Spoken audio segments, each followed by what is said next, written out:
Good evening, Bulldog fans, and welcome to Dancy Field in Flora as we are getting set for some Thursday night football. Maybe the first time ever Carmi has played a Thursday night varsity game as they are getting set to take on the Flora Wolves. The pregame show is brought to you by our friends at Taylor Eye Care. Excellence in eye care. Visit TaylorEyeCare.com to learn more or to request an appointment. Cole Carter alongside Chris Myers. Jovi Wagner is back at the WRUL studio. We do have Landon Elliott and the lovely Whitney Carter with us for those of you that plan on watching this game tomorrow on the WRUL Sports YouTube channel. No Wi-Fi here in the visitor press box in Flora, which is the reason why we are on radio only tonight, but we'll have a full game replay of tonight's game on the WRUL Sports YouTube channel first thing tomorrow morning so you can go back and watch. Hopefully a Bulldog win. Chris, Bulldogs coming off just a tough week one task, if you will, against Johnson City, a 46-8 loss against a JC team that I think is well on their way to another BDC title. They just look that good. And I do think, again, it's JC and then everyone else. And so I think the Bulldogs really are going to show how they can fare against the rest of the BDC tonight against Flora. I would agree with that. You know, it's evident Johnson City, you know, I had said going into that game last week, I thought they might have some drop-off, and as usual, as with me, I'm wrong. I was definitely wrong. That team is just still loaded. They're on a plane by themselves, and I agree with you, Cole. Unless something just wild happens, they're well on their way to another undefeated regular season. With that said, you know, obviously a tough loss. Youngsters on both sides of the ball for us, as we said. We're starting several sophomores this season. That game we only had 179 yards of total offense, so obviously you put that one behind you. It's just one of those, you just knew what it was going to be going into it. But here's the thing. That's a good lesson learned. If there's going to be a lesson to be taught to a young football team earlier on, that's one to learn, and you only grow from it. And I think that's what this team's going to do tonight. Now, they are facing a Flora Wolves football team that many feel is on the cusp of kind of going on their own run. They have a very, very solid underclass group coming in. They have a returning starter at quarterback, and which we'll get to, Parker Helm, a returning all-BDC player who can wing the ball over the field. So this is a team tonight. We're not really getting a break, per se. This is still a very talented team we're going to play tonight. So it's definitely another tough task ahead of us. Well, the Bulldogs will see a wide variety of formations from Flora tonight. The Wolves are going to spread things out and throw the ball. Probably the most pass-heavy team in the BDC besides maybe CZR, who we'll see later on in the season. But one thing they wrinkled, or a wrinkle they added to their scheme last week in their win over Cesar-Valliere is they're going to get up and get in the foot-to-foot, get in the power eye, and run the ball right at you, something they didn't do a whole lot of last year. Yeah, and that may be taking a page out of Johnson City's book with the foot-to-foot, and then ours with the power eye. So just makes this team that much more tough to defend when you got multiple formations. You know, Johnson City, one formation comes straight at you. This team, you're going to have multiple looks. Your defense is really going to have to be ready. Bulldogs are dealing with a little bit of injuries. Caden Welch, he is out tonight. So you've got Lex Day, Matthew Kieber, both those guys going to rotate not only at the wide receiver spot for Carmi when they go with their wide out look, as well as playing safety. So two more sophomores making their first varsity starts. It's funny, talking to one of the assistant coaches earlier today, it's almost like a JV game. We had a JV game earlier on Monday, and it was a freshman game because it's just not often you get this many sophomores having to play both ways for the Bulldogs. Yeah, it is, you know, and it's, like I say, you can look at it two ways. It's a young group that's going to get a ton of experience this season. Again, it's called getting hit in the mouth, trial by fire, so that part's going to be rough. But for the future, I mean, it's only going to make them that much stronger. And really, I would look for midway to later in the season, once they've got a couple games under the belt, especially these first two against two really good opponents, they're going to settle in. They're going to start to learn things. They're going to adjust, and, you know, I think it's only going to make them better as we go week to week. But, yes, this is a very tough situation for any football team when 60 to 70% of your starters on both sides are sophomores. It's a tough thing, but it's just something you deal with, and you just, you know, week to week, you grow. That's all you can do. Well, you throw in the fact that you're a young team. You're throwing the fact that you play in a team that's got a lot of different formations coming off a big win last week on the road. Then you throw in the fact that you're losing a day of preparation, having to play this game on a Thursday. And I thought that was the one thing that Coach Wolf, when I talked to him earlier this week, was wouldn't say upset about, but was obviously, not inconvenient of not having one more day to really prepare for all these different formations the Bulldogs will see. And as a coach, Chris, you know that feeling. Absolutely. It's huge when you're trying to prepare for a team like this, especially, as we said, a team with multiple looks. You need all the preparation time you can get. So if you knew about it, say, before the season starts, say, hey, we're going to play this on a Thursday, I can adjust. When you find out about it last minute, you lose an entire day of preparation. That probably meant the Bulldogs couldn't practice in pads yesterday. It's that much film time you lose. It's that much, a whole day of being able to review, to go over where you need to be against each formation. It is absolutely a just huge setback for a coaching staff and a team altogether. But, it's one of those, it is what it is. You just pick yourself up and just come ready to play the best you can. Has to be one of the strangest starts of the season, and really because you lose a home game week 1, that turns into a road game. Your scrimmage week 0 was supposed to be at home. That gets moved to away. And then they're going to play a Saturday game here in a couple of weeks at Red Hill and then playing on Thursday tonight. So definitely the schedule has not been kind to Carmi, but hoping they can pull off a big win here tonight in week 2 against Chestervalier. Let's see, it is 6:20 right now, so we'll go ahead and step aside. We'll take a short break. We'll take a 2-minute break and come back and get you ready for kickoff between the Bulldogs and the Wolves right here on 97.3 WRUL. Have those potholes taken their toll on your vehicle? Is your ride a little bumpy or pulling to one side? The good folks at Cherry Street Automotive want to make sure your drive is a pleasant and safe one. The pros will check your wheel alignment, shocks and struts, and hook you up with the perfect set of tires for your car, truck, or SUV. With more than 800 tires in stock, you can count on Cherry Street Automotive for all your tire needs. When quality counts, count on Cherry Street Automotive. Before you drive a nail, drive to Carmi Lumber. From cabinets and flooring, doors and paint, lumber and hardware, to shingles and siding. Knowledgeable and friendly staff that have your back on all those home projects and even deliver to your door. So before you drive a nail, drive to Carmi Lumber for the woods, the goods, and the know-how. Visit Carmi Lumber, North 3rd Street in Carmi and carmilumber.net. Taylor Eye Care in Carmi understands that you and your family's eyes deserves more than just a quick checkup. They take the time to get it right because your vision is their priority. From kids to grandparents, glasses to contact lenses, surgery consultation to emergency eye care, Taylor Eye Care handles it all with customized one-on-one attention. Visit TaylorEyeCare.com or call 382-4683 and experience excellence in eye care. Big city services in a small town. That's Butch & Associates CPAs, providing superior client services to folks here at home and across the U.S. Taxes, bookkeeping, accounting, and audit services, plus full-service consulting. At Butch & Associates CPAs, it's your journey backed by our commitment. Visit butch.com to learn more or contact us today.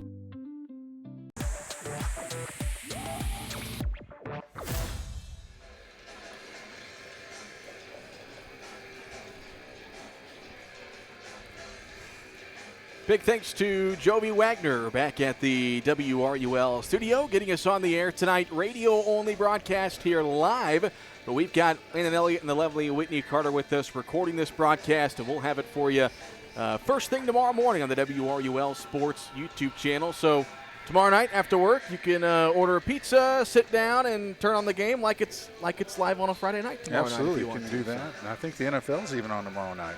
Yes, they Friday are. night Yes, game, yeah, Brazil game tomorrow. Yeah. Which first weekend of the NFL. That's I can't wait. Does it get any better than this time of year, Cole? It doesn't. It really doesn't. And I'm not a summer person, and I argue that fall is the best time of the year. But you can't beat, 72 degrees on September 4th. You can't beat that. This is perfect. I'm right there with you too. Fall is my time of year. I don't like sitting in a 100-degree day sweating through my clothes. So this kind of weather this early in the season, it's a treat for everybody, players, fans, coaches alike. So great night for football. We'll go ahead and go over the keys to the game that are brought to you by Jansen Auto Group. Visit GoJansen.com and start your journey to a new set of keys. Chris, what are the keys of the game tonight for the Bulldogs? Starting out defensively, it's more than anything preparation. As you talked about earlier, Cole, losing a day of preparation, it is going to be very important that the time we were able to put in practice this week, that these kids know where to be against each formation. You're going to see multiple sets. You're going to see spread. You're going to see foot to foot. You're going to see power eye. Know where you're supposed to be at all times. The other key is line play. Got to be better. I'll cut you off right there, Chris. They're going to go over the national anthem. So we'll step aside for a 2-minute break and come back and finish those keys of the game here in Flora. Back in 2 minutes. Hamilton Memorial Hospital Carmi Family Clinic continues to be there to meet the needs of White County. Nurse practitioner Katherine Adams is accepting new patients at the Carmi Family Clinic location at 1112 Oak Street. Whether it's routine visits or acute needs, the dedicated care team is there to ensure wellness for the entire family. Hamilton Memorial Hospital Family Clinic, the care you need, when and where you need it, close to home. To schedule an appointment, call 618-382-5030. Citizens National Bank of Albion, proud supporter of local athletes and your most trusted financial partner. Setting the standard in banking excellence for more than 80 years. Citizens has the latest financial tools and technologies to help you score big. And a team you can rely on for personal attention and outstanding service. Visit CNB online at cnbalbion.com or your local Crossville location and see what sets them apart. No better banking with Citizens National Bank of Albion. Member FDIC, Equal Housing Lender.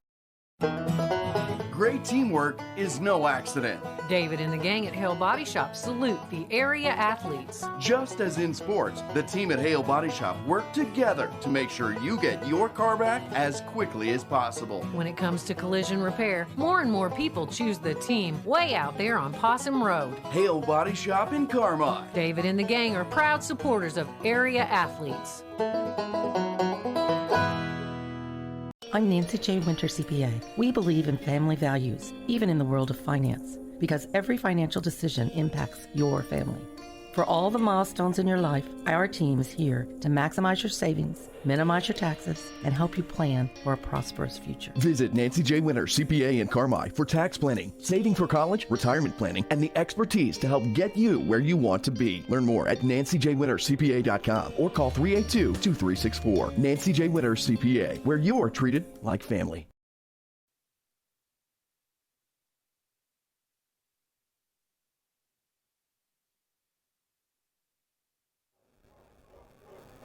All right, welcome back to Flora as the Bulldogs are running onto the field. To the Bulldog fans that have made the road trip, and Chris, we talked about it when we got here, not going to quite be a packed stands Friday night football game. I think every fall sports team for Carmi might be in action tonight except cross country. And, you know, just a Thursday night, people getting off of work, have to work tomorrow. This almost feels like a Saturday morning JV game. It kind of does. You know, like I said, the unfortunate part of a Thursday night, there's a lot going on. You got a lot of sports activities, and you again, Cole, you're exactly right. People work schedules. Thursday night's just a little different as far as logistics go as a Friday night, but kudos to the fans that are here, and kudos to you that are listening, and hopefully we have a great night of football tonight for the Bulldogs. We'll get somewhat back to normal next Friday. The Bulldogs are scheduled to host Hamilton County for their first home game of the year. The playing surface at Harrington Jeffries appears that it will be ready to go, so hopefully Carmi can get at least those last 3 scheduled home games left in this season, and the first one being next Friday against the Foxes. Finishing thoughts to some keys to the game, as I alluded to on defense, in addition to line play, it's knowing where you are, knowing the formation situations. Offensively, Cole, it's plain and simple. We've got to be better up front. It's just that simple. Each lineman will tell you, and they'll tell you honestly, we didn't play to our potential. 179 yards of total offense is just not going to do it. And granted, that was an excellent football team they played, but everyone knows, plain and simple, starting at the line of scrimmage, we got to be a lot better tonight up front. So the Bulldogs will receive the football to start this game as Flora lines up to kick this one away from their own 40-yard line. Parker Helm, the quarterback, is the kicker as well, and he boots this one away, and we are underway. Cooper Hill fields it at the 15-yard line, running to the right side. Hill breaks a tackle. Hill nearly broke that one away as he takes it all the way to the Carmi 33-yard line, and that is where the Bulldogs will start this drive as Hill almost broke that one for a long return. Yeah, he did. He did a great job just fielding that. I think, we're starting a little earlier than normal, so that angle of the sun was right in his eyes. You could tell him he kind of lost that for a second. Great job of just fielding that thing and getting a good field position for the Bulldogs. So Carmi will start this drive at their own 33-yard line. Madden Anderson will lead the Bulldog offense. They send Lex Day out wide to the left side. He's on the ball. And the handoff is a fullback give up the middle. And I believe that was Kyson Edwards on the carry, and it was. Edwards got about a yard there, maybe 2. Nice job with their nose tackle. That's Tucker Childers, 6 foot, 230-pound senior. He was assisted by the linebacker Andrew Shelby, 6'3", 240. Actually, they list him at an end. But as we said, Cole, line play is key. And the Wolves starting out stout that first play. They have some good size up front, some big athletic kids. 2nd and 8 for Carmi at their own 34-yard line. Anderson under center. They turn and toss it over on the far side to Cooper Hill. And Hill able to get it across the 35-yard line to about the 36. And so it'll be 3rd down and about 5 here for the Bulldogs. Another guy over there on that defensive line, Peyton Scroggins for the Wolves, 6'1", listed him at 280 pounds. Big kid. Going to be tough getting movement on him, but good job so far getting hat on hat.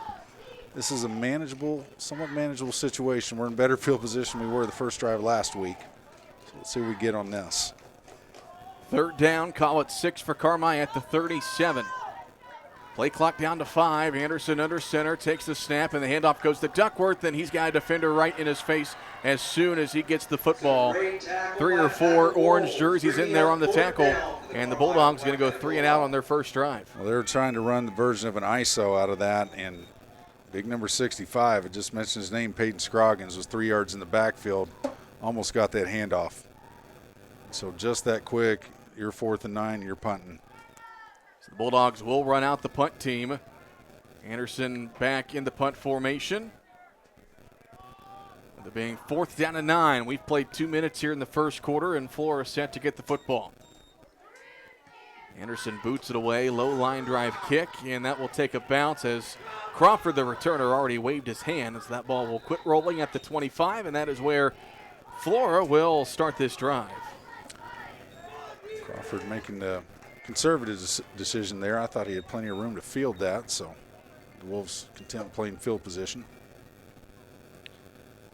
So 1st and 10 for the Wolves at their own 25-yard line, and we'll get to see this Flora offense for the first time. They're coming off a 2-touchdown win over Sesser on the road last week. Parker Helm, the quarterback in that win, tossed for 145 yards, 2 touchdown passes. The running back, Massey, had over 120 yards with a touchdown as well on the ground. 1st and 10, they come out with 2 wide receivers to the left, and the handoff goes to the right side. I believe that was Zane McKinney, the ball carrier, and he's brought down right away. I think that was Dakota Southern in there, yep, with a tackle. First year playing defense for Southern, has been a good performer at right tackle offense his last couple of 3 seasons. Nice play there. They're just trying to do a little fullback give off the left side there, and good job from his nose guard spot. So McKinney lost a yard on the play. And so it's back to the 24-yard line. So 2nd and 11 here for the Wolves as they send 2 receivers out wide to the right side. Helm in the shotgun. They move a man in motion. Helm hands it off here on the near side. Running with it is Massey, and the Bulldogs over him in the backfield, but he's able to break away and get some positive yardage. He'll take it all the way to about the 35. Man, the Bulldogs had him 3 or 4, if not more, yards there in the backfield, and he was able to slip away and end up get about 5 yards. So it'll be 3rd and 5. It looked like Burnett or Duckworth. One of them hit him first. I think it was Duckworth. Same kind of jet sweep type play that we saw last week. Difference was we were there, and you're right, Cole. That was a chance for a 3 or 4 yard loss. Just couldn't bring him down. 8:55 to go here in the first quarter. 3rd and 4 for Flora at the 31. Helm in the shotgun. He takes the snap, back to pass for the first time. Pressure off the right side. Helm steps up, and he is going to have what appears to be enough for a Flora first down as he took off and ran for about 7 yards, and that will be a Flora first down. Well, that was a good job in coverage. I mean, that was more, Bulldogs have been man-to-man coverage, and, that the saying is, it's a fact, when a defensive backfield's in man-to-man coverage, that means a quarterback, if he's not getting pressure, if he sees a gap, he's going to have room to run because your linebackers, your corners are all in assignment football, so he took advantage of that. So 1st and 10 for Flora at their own 36-yard line. Helm in the shotgun, 2 receivers to each side. Handoff goes to Massey right up the middle, and the big running back Massey will get about 4 yards up to the 40-yard line. He's a big kid, listed at 5'11", 210, one of the bigger running backs the Bulldogs will see this year, and he brings a load. Yeah, he's definitely a bruiser. Good job again by Southern and Cole Evans, and they're another sophomore making a good tackle. But you're seeing the variety so far that the Wolves will bring to the table. Mainly seeing the shotgun formation so far. They're not afraid to run the football. 2nd and 6 for the Wolves at their own 40-yard line. 7:48 to go in the first quarter. Helm back to pass. Quick throw to the right side. Going to be a screen. And making the catch and running with the football. This is number 3. That is Thane Warren on the screen. He was able to get up to about the 43-yard line. Another 3rd and short coming up here for the Wolves. Well, that's one of those quick screens, so to speak, where you just get one lineman out in the flats. You throw a real quick strike to the slot receiver, get a tackle out there, try to get him to get a block on the corner. Duckworth did a good job getting underneath, slowing him down a little bit, just couldn't quite make the play. So still a 3rd and 3. Big down here for the Bulldogs. Ball at the Flora 43-yard line. Helm under center. They give it off to the fullback Given. Something didn't look right there. As Chris said, that is going to be a false start against the Wolves. That is huge. 3rd and 3 goes to 3rd and 8. And if you're Carmi, you absolutely have to capitalize on this. If you can get a stop here, do not let them get in a 4th and 1 situation. They'll be punting. So take advantage of what they give you, and they give you a penalty right there. So 3rd down and 8 here for the Wolves at their own 38-yard line. 7 minutes to go in the first quarter. 2 receivers to each side of Helm with Massey to his left in the shotgun. He's back to pass. Helm looking left, now throwing over the middle. Got a man open, incomplete. Threw it a little bit too wide for his intended receiver. It was Crawford, and I tell you, Cole, they list him at 5'11". He looks more like 6'2" to me. Remember seeing him on the basketball floor. Yeah, he can fly. And if Helm was able to hit that throw on the money, that was probably a touchdown. He was open over the middle, but throw a little bit too out in front, so the Wolves will line up in the punt formation. Shows how big that false start was on the 3rd and 3. And more importantly, that's a confidence builder for this young Bulldog team because they never got Johnson City off the field. High snap. Helm able to control it and get the punt away, and that will go out of bounds right around the 40-yard line. So the Bulldogs will have good starting field position for this drive as we are still tied at 0. 6:38 to go here in the first quarter. Good defensive series for the Bulldogs. Took advantage of the false start. Forced the Wolves to punt. Again, huge confidence builder. Now that has to parlay over to your offense. Just going to have to get moving. This Wolves front is big. I'm just telling you folks at home. I mean, they are a big physical front. They're playing a kind of a 4-4 look, kind of like we are. So if we're going to stick to the ground game, we're just going to have to get movement.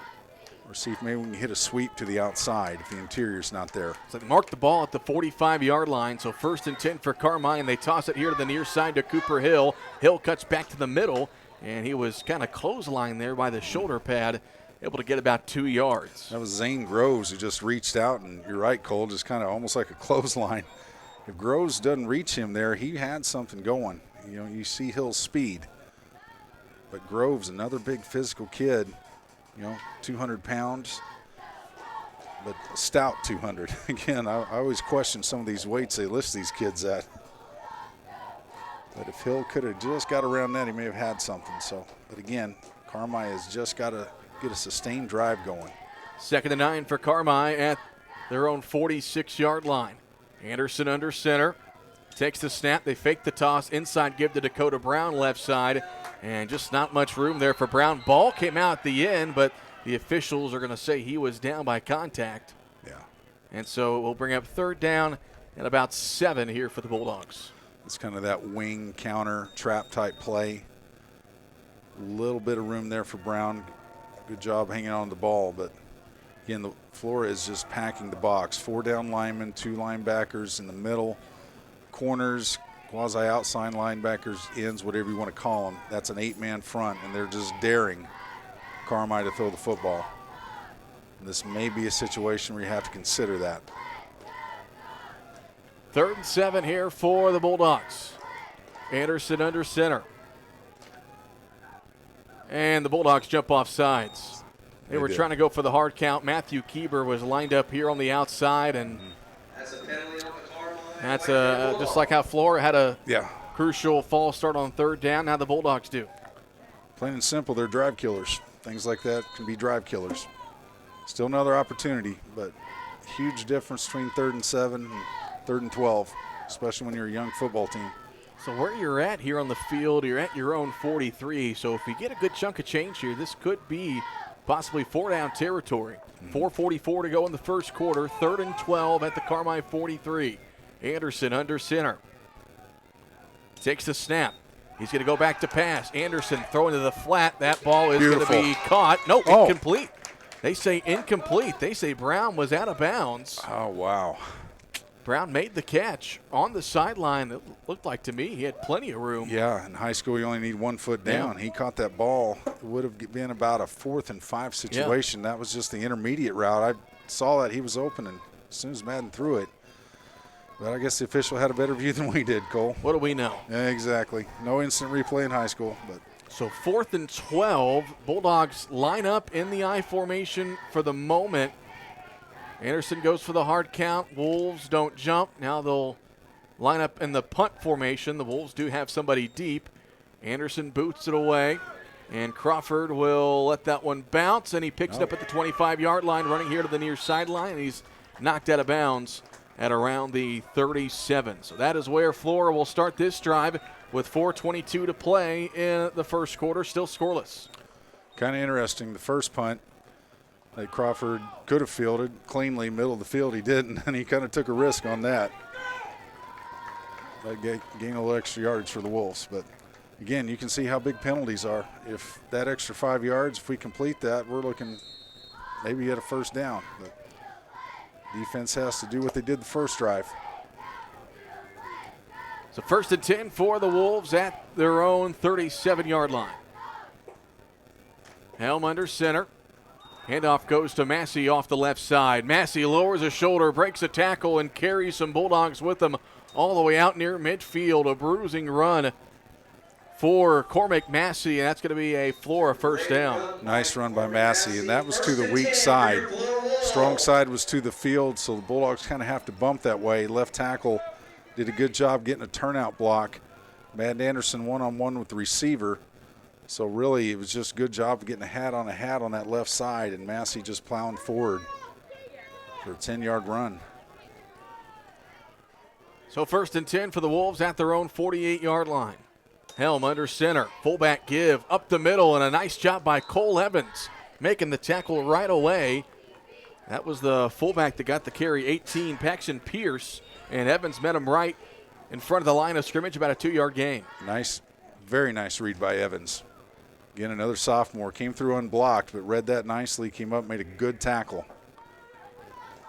It's good form tackling can do. Keeps that to a minimal gain.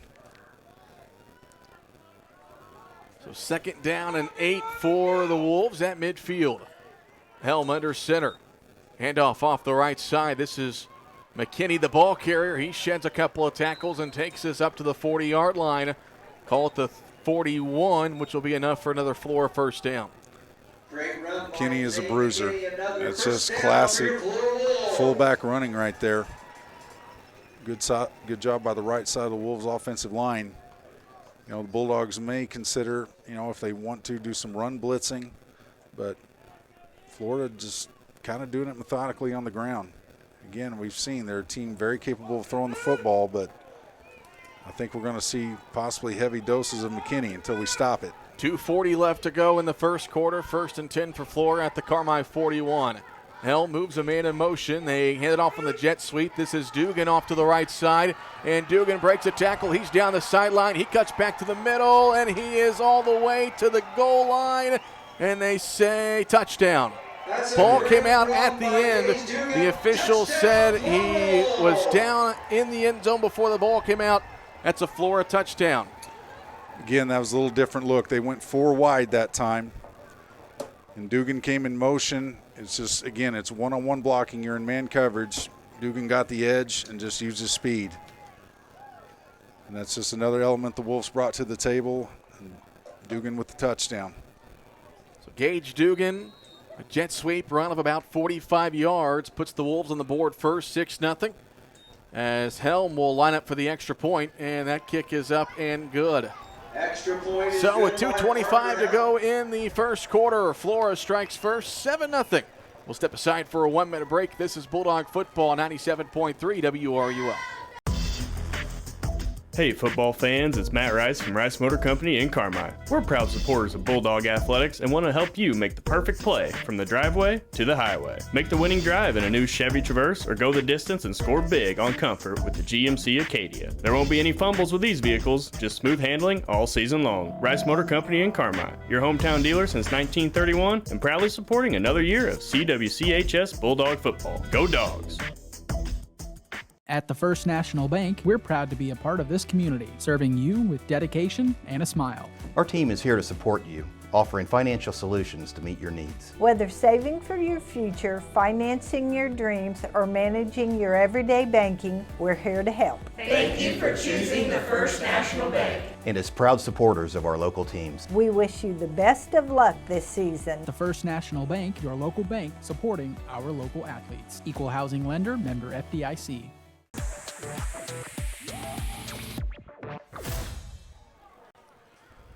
All right, so the Wolves strike first, and the long touchdown run by Gage Dugan on the jet sweep. Extra point good. Wolves lead at 7-0 with 2:25 to go in the first quarter. As Helm kicks it off, and Cooper Hill will field it at the 15-yard line. Hill to the near side. Hill gets past the first wave, and a good return by Cooper Hill all the way out to about the 43-yard line. So, Carmi, it's been 2 drives and 2 3-and-outs. Got to get something going offensively here, Chris. Yeah, it's critical now. You know, as much as anything, just for this whole offensive unit's confidence, just to get a first down on a series. So, you know, Flora is starting to look like hit their stride on the offensive side of the ball, so it's going to be critical for the Bulldogs to establish something here. So first and 10 for Carmi at their own 43-yard line. 2:20 to go in this first quarter. 7-0 Wolves.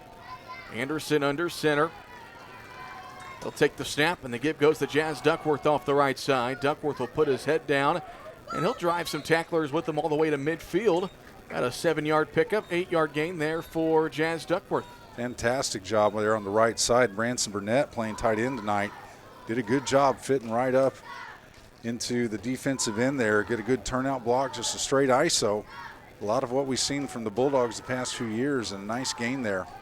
Duckworth, what I said last week, he just needs to learn on getting his pads forward north and south. A good run there.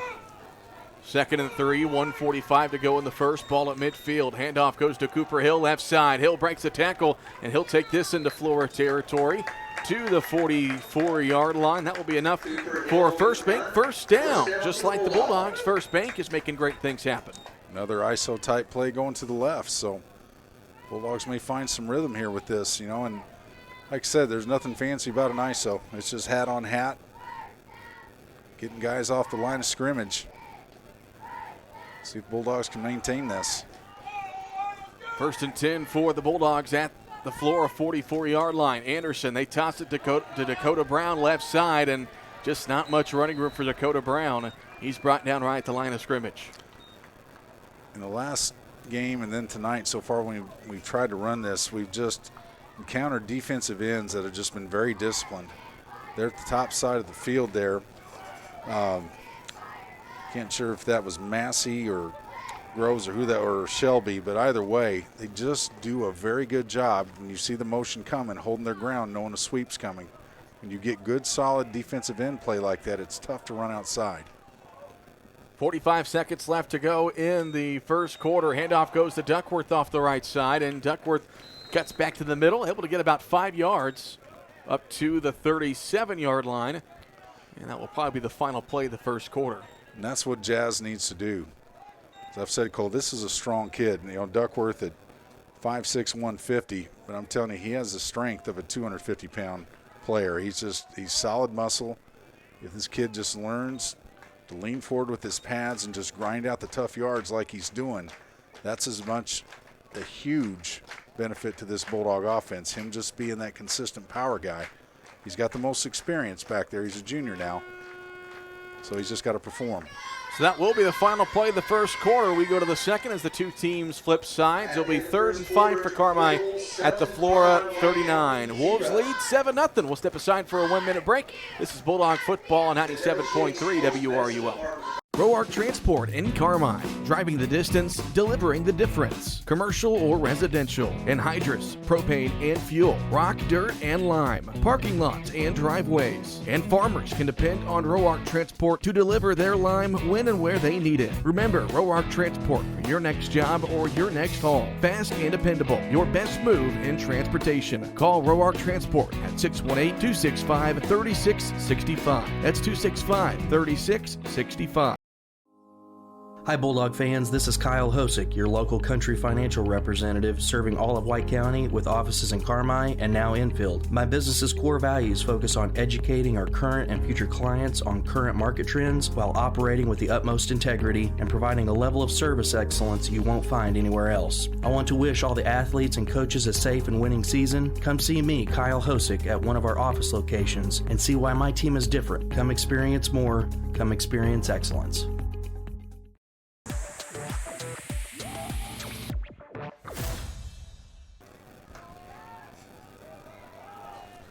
All right, welcome back. It's going to be 3rd and 5 for Carmi at the 39-yard line. And the handoff goes to Dakota Brown off the right side. And Brown will take it up to the 32-yard line. That'll be enough for another Bulldog first down. Nice job. That time the counter hit.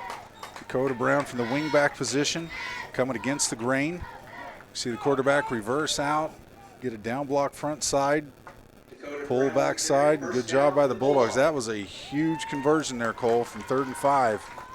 Now this offense, this is critical. If they can take this thing down and score, that is a massive confidence builder. Under center is Anderson on 1st and 10. That's a first bank first down. Handoff goes to Cooper Hill, and he trips up right at the line of scrimmage, able to get about a yard. That was the ISO again out of that wingback formation. Hill had something. I think he just tripped over his own teammate there, Branson Burnett. But if I'm the Bulldogs, I don't shy away from that ISO. The Wolves haven't really stymied that thing yet, so I'll just keep coming at him with it. 2nd down and 8 for the Bulldogs. Anderson under center. They're going to toss it to Hill over on the right side. Hill cuts back to the middle. Hill thought he might have broken away there for a second. He's drugged down at about the 20-yard line, and that should be enough for another first bank first down. Good hat-on-hat blocking to the field side. The difference with that sweep is there was no motion. You know, I think some of that may be scouting when we put our wing in motion. We're always running a sweep that way. That time, it was just out of the offset formation, toss, and you see this kind of speed Hill has, folks. If he ever gets outside, I can assure you he can break one for a long gain, but doing a good job juking his way for good yardage. Anderson under center, Duckworth right behind him, and Duckworth gets the handoff left side. Jazz looking for some running room. Nice run there by Jazz Duckworth. Up to about the 14-yard line, about a 6 or 7 yard pickup there for Duckworth. And again, a nice job by the left side of the offensive line. Hat on hat.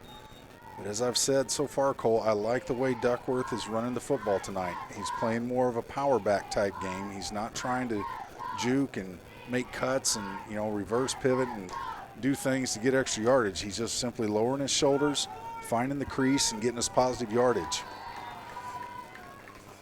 Call it 2nd and 3 for the Bulldogs at the Flora 14. This has by far been Carmi's best drive of the season. Anderson under center. They fake the toss and hand it off to Duckworth underneath. Duckworth breaks the tackle. He's got enough for a first down inside the 10.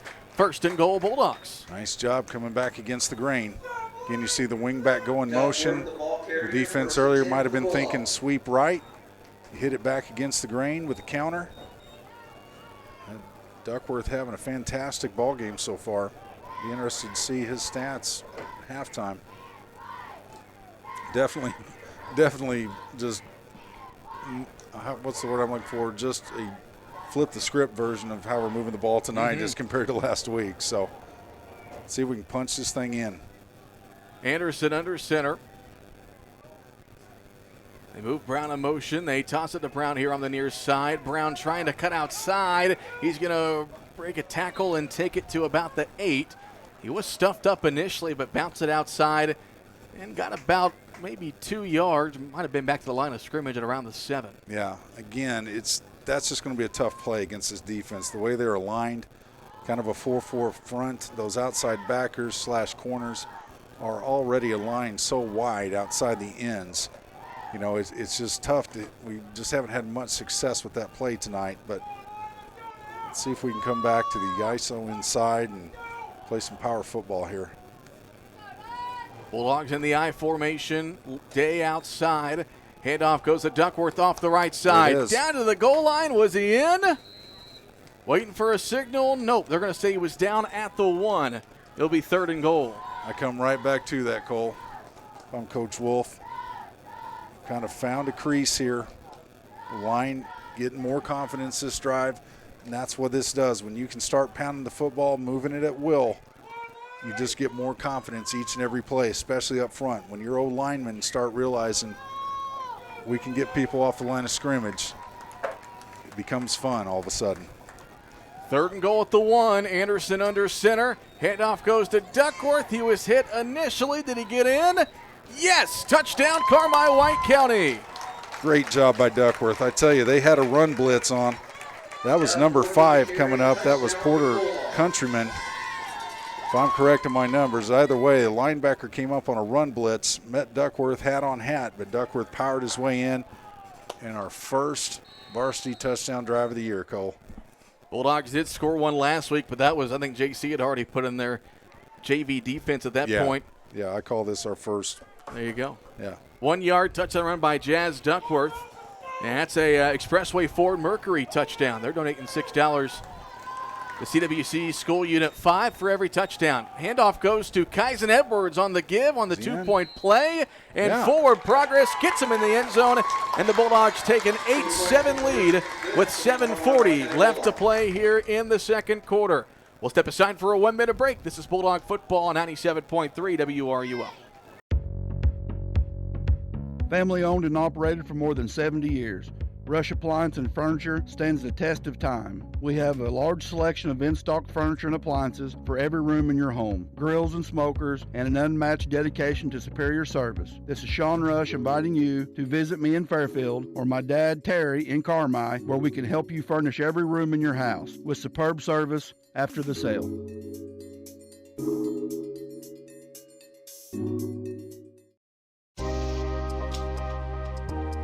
When the Carmi White County Bulldogs hit the field, they play with heart, hustle, and hometown pride. At the Jordan Funeral Group, we're proud to stand behind them. Supporting our team means supporting our community. Whether it's game day or one of life's tougher moments, we're here to walk beside you. Call 618-382-5222 to learn more about Campbell Funeral Home and Stendeback Funeral Home. The Jordan Funeral Group, always on your team, always by your side.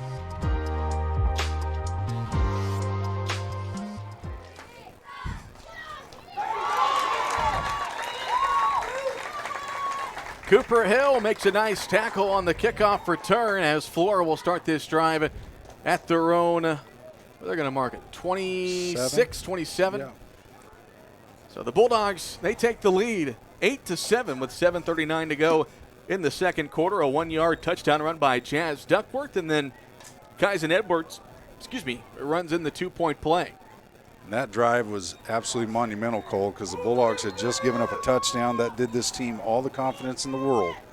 Let's see if the defense can piggyback off that. Helm in the shotgun. He is going to hand it off to Massey up the middle, and Massey will turn his feet to about the 30. About a 4-yard pickup there. Looks like 2nd and 6. Sorry, Cole. Looks like we did a little run blitzing there of ourselves, and Massey was almost stopped for a loss, but that shows you how strong he is. He keeps those legs going. He definitely made something out of nothing there. 7:13 in the second. You know, if we can get them off the field somehow, this drive, you know, I think that's going to change things for this team. 2nd and 8. Helm, play action pass, rolls out to his right, throws one to the sideline. That is going to be juggled and caught by Crawford. That's going to be a Flora first down. Brown takes him down out of bounds. That ball was a little bit underthrown. Brown was kind of trailing Crawford on the route. Thought he might have had a chance for a pick there. Yeah, it was decent coverage. You know, Brown wasn't way out of position. You're right, that ball's a little underthrown. But we're seeing what Keelan Crawford can do, the athlete he is out in space. This kind of 15-yard sideline route, and Brown just about a step or two short. Now, you know, if that's thrown on the money, that could have been a lot bigger play than what it was. In the shotgun is Helm. 2 receivers to his right, 1 running back to each side of him. Hands-off goes to Massey on the right side, and Massey will get about 5 up to the 41-yard line. Looks like Duckworth coming up making the tackle there. This is a time up front. We've just really got to step up. As we've seen, when Flora puts it in the air, they do it at precision times. They do it with purpose. Crawford's a heck of a target, heck of an athlete out there. But we got to get this ground game contained more than anything. Helm in the shotgun. He's got 2 receivers to the near side, 1 to the left. Helm back to pass. He looks. He's got time. Now he's going to roll out to his left, and he's got plenty of room to run.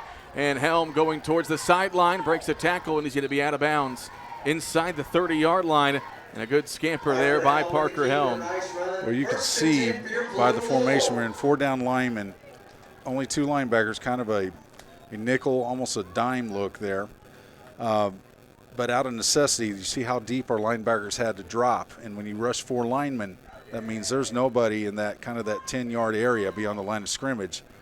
So Helm, if he gets beyond the pass rush, there's plenty of running room for him.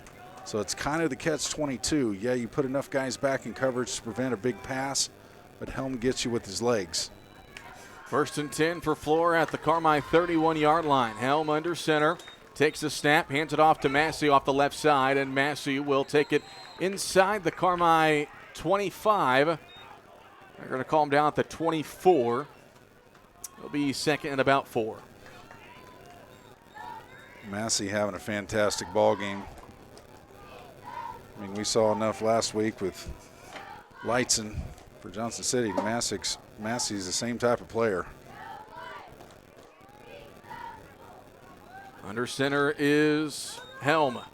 Hands it off to Massey off the right side. He tries to cut left, and the way he just keeps those feet moving. Takes it inside the 20. That'll be a Flora first down. Just a beautiful cut there. You know, that play was designed to go off right tackle. He avoided a tackle, just made a quick cut. But what I like about it, good running backs, when they cut, Cole, you notice how their shoulders stay square to the line of scrimmage. That's how you keep good field vision. If you turn your shoulders, you can only look one way. If you keep your shoulders square, you can see the whole field, and that's what enabled him to make a good cut there. 8-7 Bulldogs lead, under 5 to play in the second quarter. Helm under center. They move a man in motion. They take the snap. They toss it here to the near side. This is McKinney turning upfield. McKinney spins off of 1 Bulldog defender, and he's brought down at the 15. Flag down, but I tell you who really did a good job that play was Jazz Duckworth, forcing that back inside. He took on a block from a pulling guard, a fullback, forced that back in. Let's see what the flag is here. The officials discussing, haven't seen a signal for the flag yet. Let's see which captain they talked to. It is against Flora. Pointing against the Wolves. I never saw a signal. No. They're backing the football up. See how far they back it up. If it's 10 yards, it's probably holding. They're going more than 10. If it's 15, it's some sort of personal foul. Maybe an unsportsmanlike. Yeah. The official didn't really give a signal. Well, they've backed the football all the way to the Carmi 30-yard line, so now it's 1st and 22. If you're Carmi, you've got to find a way to make a play and get them off the field here. You have to take that gift. You really do. And especially 4.5 minutes left in this quarter. Wolves get the ball to start the third quarter. You want to keep them out of the end zone here. 8-7 Bulldogs up. 4:20 to go in the second quarter. Helm in the shotgun. He will fake the handoff. He's back to pass. He's hit as he throws, and Cole Evans takes it away. And Cole Evans is going to run this all the way back for a Carmi White County touchdown. Unbelievable play from the sophomore. Oh, we have talked these last week, this week. When is a big play going to happen on the defense? Say hello to Cole Evans, everybody. That's a sophomore. Helm was going back to pass, and he just stripped the ball from him. Cole Evans took the handoff. He could have just drilled him and sacked him, but he took the ball. What a play. That's a sophomore, folks. End up being about a 61-yard return or so. That's where Evans took the ball, and the Bulldogs extend their lead 14-7 with 4:07 to go in the second quarter. And Carmi will line up to go for two. This is the Bulldog team we've been used to seeing. And how big was that, Cole? Because honestly, the Wolves had over 4 minutes deep in their in Bulldog territory. We're on the cusp of punching another one in. And turnover. Cole Evans, what a play. Power I formation. Under center is Anderson. Give it off to Duckworth, right side. Duckworth's in for two. Penalty. A flag comes in late. That may be on Flora. Flag comes in behind the play. No, holding. Holding against Carmi. Okay. Holding on the Bulldogs. The 2-point conversion will come back, and they'll have to redo it. I said that because the way he was looking at a Wolves player, Madden Anderson was kind of engaged in a conversation. I thought maybe there was some extracurricular that went on, but that changes the complexity here, because if we don't get this, it's still, it's a one-score game. If we get this 16-7, you're in a two-score game. So this is a very critical conversion here, but we're going to be backed up. What are they going to have us on, Cole? I would imagine the 12-yard 12, line. yeah. Or if it's the spot of the foul, that could be back near the 20. It is the 12. They're going to have, okay, let's see, 12? Okay. Mm-hmm. But still, that changes your play call here for sure. So a 2-point conversion attempt. Now they're going to, we got a little shotgun here. Yeah. It's our first shotgun snap in about 2 years. Anderson in the shotgun. As Carmi's got some confusion. Evans wasn't sure where to go, and he got out of his stance. They're going to call false start for that. Well, this is about to be the longest 2-point attempt in recent memory. And again, what's critical on this, a 16-7 game is a lot. Makes it a two-possession game. I know it's too early, but it's a huge edge. If this is 14-7, it's one score. So that's why this was critical.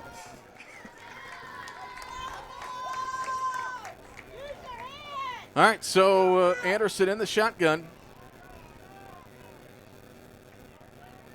And move Duckworth in motion to the right side. Anderson looks that way. He's going to throw over the middle and threw it right to a Flora player, but there is no 2-point return in high school. So the score will stay the same, 14-7. Carmi in front with 4:07 to play in the second quarter. We'll step aside for a 1-minute break. This is Bulldog Football 97.3 WRUL. Huck's Market is proud to support Bulldogs athletics for the 2025-26 school year. Head into Huck's to get your essentials, or better yet, use Huck's online ordering in the Huck's Bucks Big Rewards loyalty app to get your favorites delivered. Feed the family with their famous Cluck's fried chicken or delicious Godfather's pizza. And don't forget to wash it down with an ice-cold Big Swig. Huck's, where it's always fresh, fast, and friendly. Our community's healthcare starts at Farrell Hospital Carmi Family Medicine, with providers who care for everyone in your family through all stages of life. For your convenience, Carmi Family Medicine offers walk-in weekend clinics, Saturdays 9 to 5 and Sunday 1 to 5, for treatment of minor illnesses and injuries. Quality, relationship-based primary care right here at home in Carmi. Visit farrellhospital.org to learn more.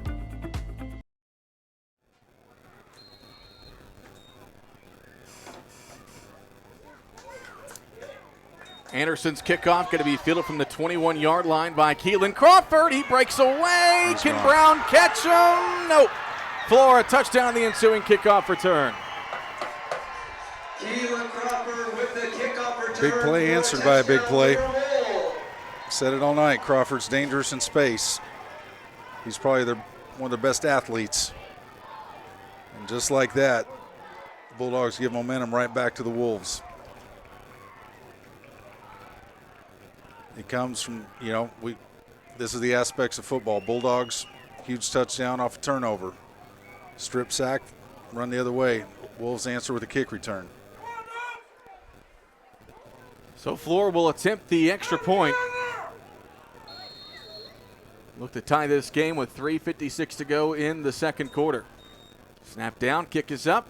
Helms' kick is through, and we are tied at 14. With 3:56 to play in the first half. We'll step aside, back in 60 seconds. Expressway Auto Mall in Mount Vernon, Indiana, where 3 powerhouse dealerships bring you 7 top brands with over 1,000 vehicles to choose from. Expressway Chevy has a full line of Chevy and GMC vehicles combining strength and style. Expressway Jeep has what you want, from tough Ram trucks to adventurous Jeeps. Expressway Ford has an iconic lineup of tough and reliable Ford trucks and SUVs. All this in one convenient location, Expressway Auto Mall, Mount Vernon, Indiana. It's coming. Corn Day 2025 welcomes you to Cornstalk. Peace, love, and harmony. October 10th and 11th in Carmi, Illinois. Since 1923, the Carmi Kiwanis Club has been making a difference in our community. And Corn Day will celebrate its 96th annual celebration with fun, food, and an all-around groovy time. From state fair quality carnival rides to cornhole, chili cook-off, parades for kids, pets, and everyone else. Stay tuned for details. At the Carmi Kiwanis Club, we build. So back-to-back big plays, the fumble return for a touchdown for the Bulldogs and the kickoff return touchdown for the Wolves, and we're tied at 14 with 3:52 to play in the second quarter. Matthew Keeper on the kickoff return takes it up to about the 39, and that is where Carmi will start this drive. Again, not to take away from that fantastic play by Evans, but Flora answers with one of their own, so now the positive is this offense now knows they can move the football. They've got that confidence established. Can't panic at all. A lot of football to play. You're tied. This is what you want. You're in a battle. So you got to answer them right back. You can't be rattled. Anderson under center on 1st and 10 from their own 39-yard line. Brown in motion. Fullback give goes to Kyson Edwards off the right side, and Edwards going to pick him about 8 yards up to the 47-yard line. Kind of fooled the Wolves there with the fullback give and a good run by Edwards. Absolutely. I'm telling you, that was just a simple fullback give. The Bulldogs, it's just been there all night. Coach Wolf, good play call there. I mean, just our direct ISOs, fullback gives.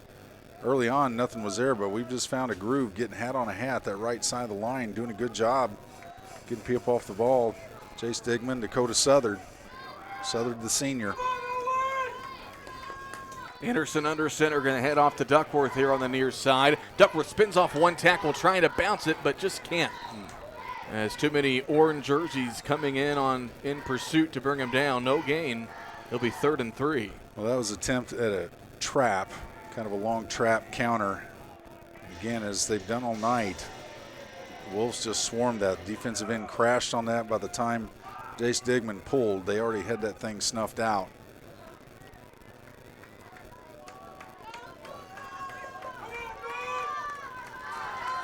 So 3rd and 3, Anderson under center. Takes the snap, hand off to Duckworth up the middle. Duckworth puts his head down, and he has got enough for a first down up to midfield. I love it. Love that style of running. Just comes straight at him. ISOs and power. Sweeps have not really been there tonight for us, so just keep coming straight at him. They may start blitzing, they may get tight at the line of scrimmage, but that's when you set them up for a play action. Plenty of time for the Bulldogs, all 3 timeouts. Anderson under center. Takes a snap, they toss it over on the right side to Cooper Hill. Hill tries to find a running lane inside, but he stood up, just nowhere to go. And again, that toss play, Carmi just not been can't seem to get anything going. No, and some of that is, like I said, Cole, I think some of that is just the scheme Flora runs. They have really good athletes on the outside positions. They have defensive end, Shelby and Hartman at those outside linebacker positions. And their alignment is wide to begin with. I mean, they're way outside the tight ends when they line up. So when they come up to force that, they flow really well. Just not been there. Carmine with some miscommunication about lining up on the offensive line. 2nd and 10. Anderson under center. They give it off on a counter here near side to Dakota Brown. And again, he just runs right into the arms of a Flora defensive lineman. Maybe got a yard there. It'll be 3rd and 9. 1:15 to go in the first half. And you got all 3 of your timeouts. Depending on where you're at, this is an interesting situation. If you don't get any yardage here, I feel you have to punt it. You got to play field position. They'll milk the play clock as long as they can here. Flora's got all 3 timeouts, and with the way they're able to throw the football, yeah, I think kind of surprised they're not wanting to take one here. Yeah, I agree, Cole. Carmine's going to run this play clock all the way down, then they'll use a timeout. Yeah. We'll leave about 40 seconds or so on the clock. And Flora will get the football to start the second half, and so they can be as aggressive as they want to be in these final 40 seconds as Clinton Wolf does call that timeout. 40 seconds on the clock, 14-14.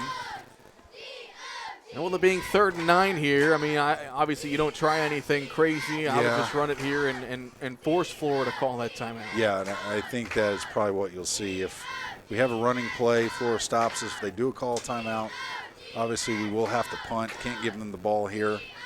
That leaves them with 2 timeouts. If we run a play, say we run 5-6 seconds off the clock, that means we're kicking to them with about 35 seconds left. So field position would be key. Whether we just line up, if we don't get it, I'm thinking the best. Let's get the first down. Let's get a touchdown here on a big play.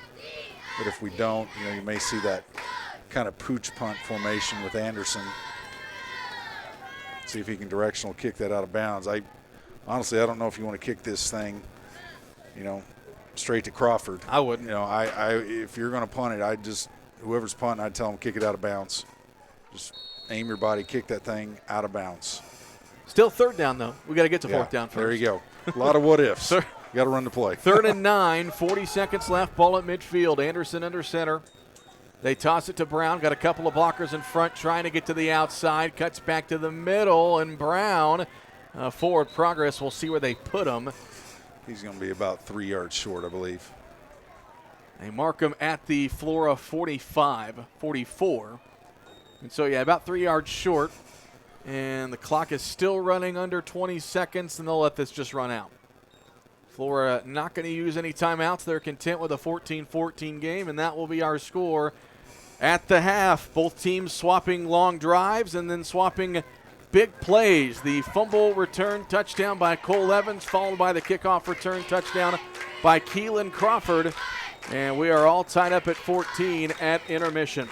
We'll step aside for a 3-minute break. We'll come back with maybe some halftime stats as well as, no scores to look around because we're the only game going on tonight. But we'll take a 3-minute break and come back with the halftime show. This is Bulldog Football 97.3 WRUL.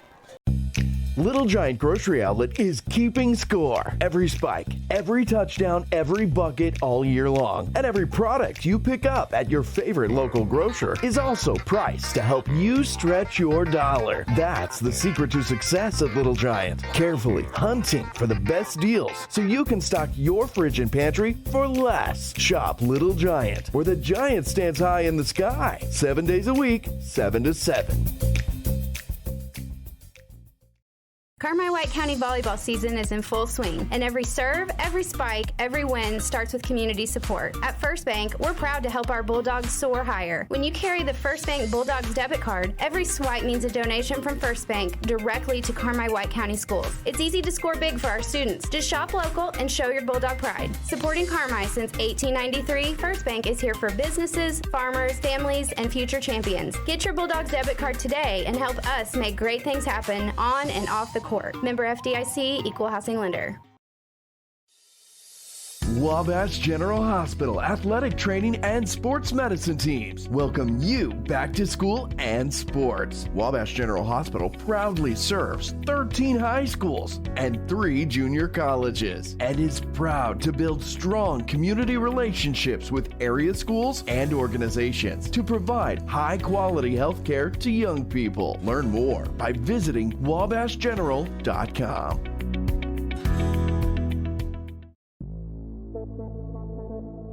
Hi, I'm Denton Weiss, inviting you to go to Jansen. Come see us at the dealership just west of town or visit gojansen.com. We've got an incredible selection of new and used vehicles waiting to take you on your next adventure, and a full team of sales consultants and service techs committed to taking care of you. Drop by soon, check us out online at gojansen.com, and find out why more folks choose Jansen. Weekdays 8 to 6, Saturdays till 3.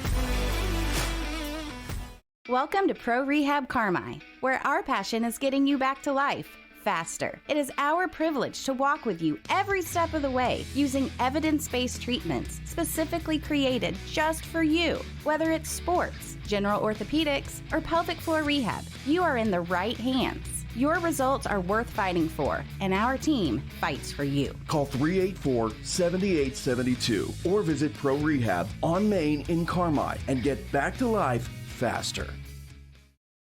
Life can be complicated, but managing your money should be simple. Whether you need to check your balances, deposit a check, pay bills, pay a friend, or transfer money to retirement savings, First Mid Online and Mobile Banking keep your finances simple every step along the way. With First Mid Bank and Trust, you can manage your money anytime right from your smartphone. You can even sign up for real-time alerts to stay on top of your account activity. Learn more about these conveniences at firstmid.com. First Mid Bank and Trust. Member FDIC.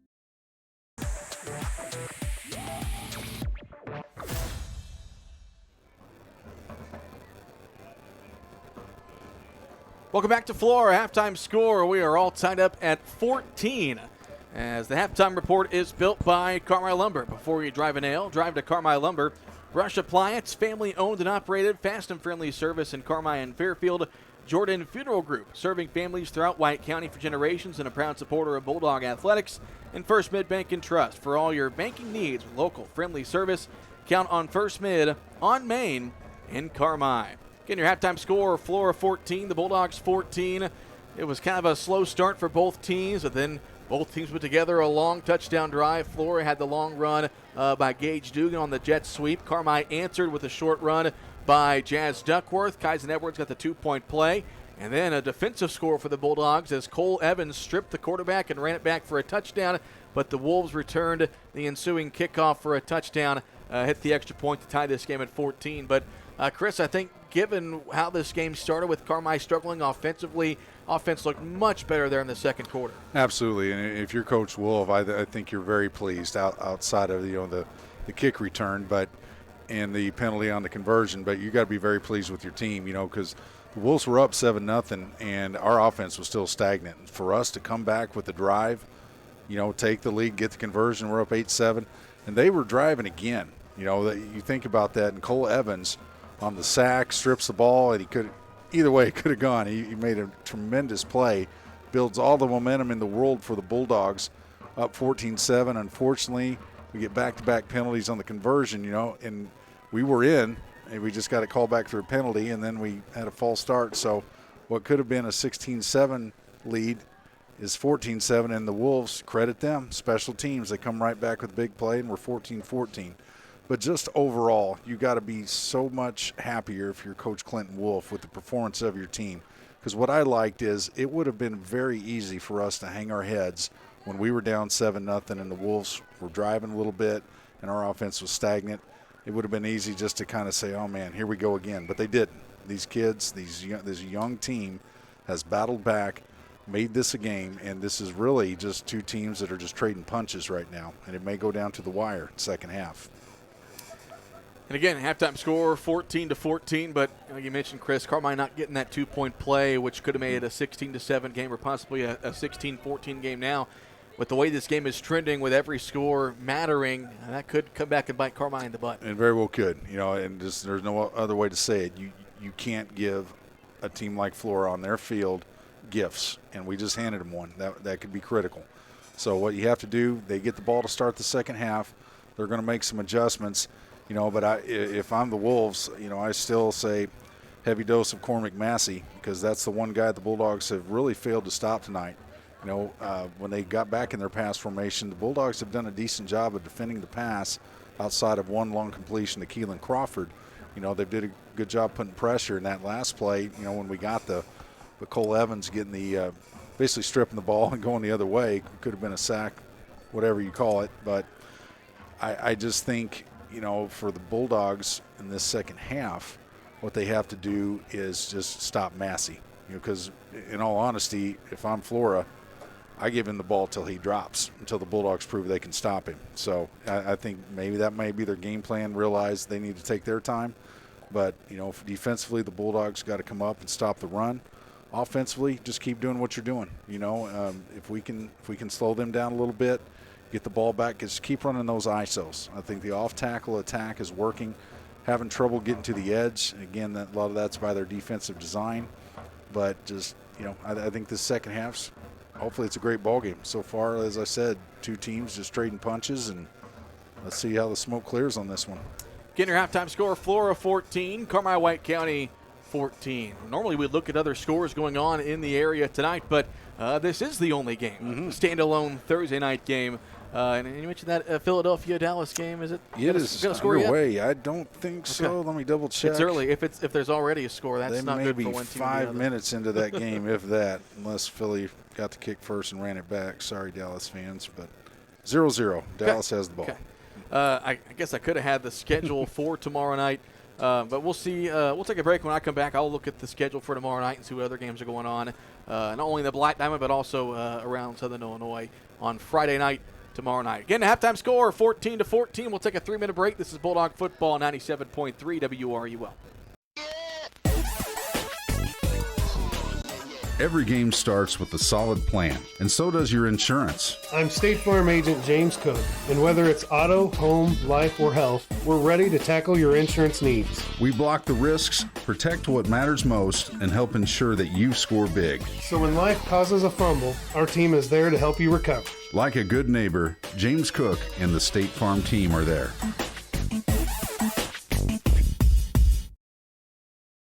The charm of London. The romance of Paris.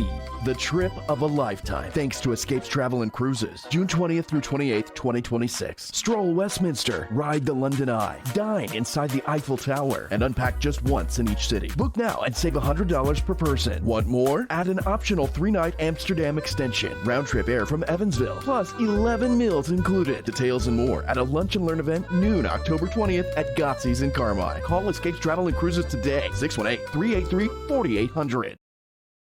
Have those potholes taken their toll on your vehicle? Is your ride a little bumpy or pulling to one side? The good folks at Cherry Street Automotive want to make sure your drive is a pleasant and safe one. The pros will check your wheel alignment, shocks and struts, and hook you up with the perfect set of tires for your car, truck, or SUV. With more than 800 tires in stock, you can count on Cherry Street Automotive for all your tire needs. When quality counts, count on Cherry Street Automotive. Before you drive a nail, drive to Carmi Lumber. From cabinets and flooring, doors and paint, lumber and hardware, to shingles and siding. Knowledgeable and friendly staff that have your back on all those home projects and even deliver to your door. So before you drive a nail, drive to Carmi Lumber for the woods, the goods, and the know-how. Visit Carmi Lumber, North 3rd Street in Carmi and carmilumber.net. Taylor Eye Care in Carmi understands that you and your family's eyes deserves more than just a quick checkup. They take the time to get it right because your vision is their priority. From kids to grandparents, glasses to contact lenses, surgery consultation to emergency eye care, Taylor Eye Care handles it all with customized one-on-one attention. Visit TaylorEyeCare.com or call 382-4683 and experience excellence in eye care. Big city services in a small town. That's Butch & Associates CPAs, providing superior client services to folks here at home and across the U.S. Taxes, bookkeeping, accounting, and audit services, plus full-service consulting. At Butch & Associates CPAs, it's your journey backed by our commitment. Visit butch.com to learn more or contact us today.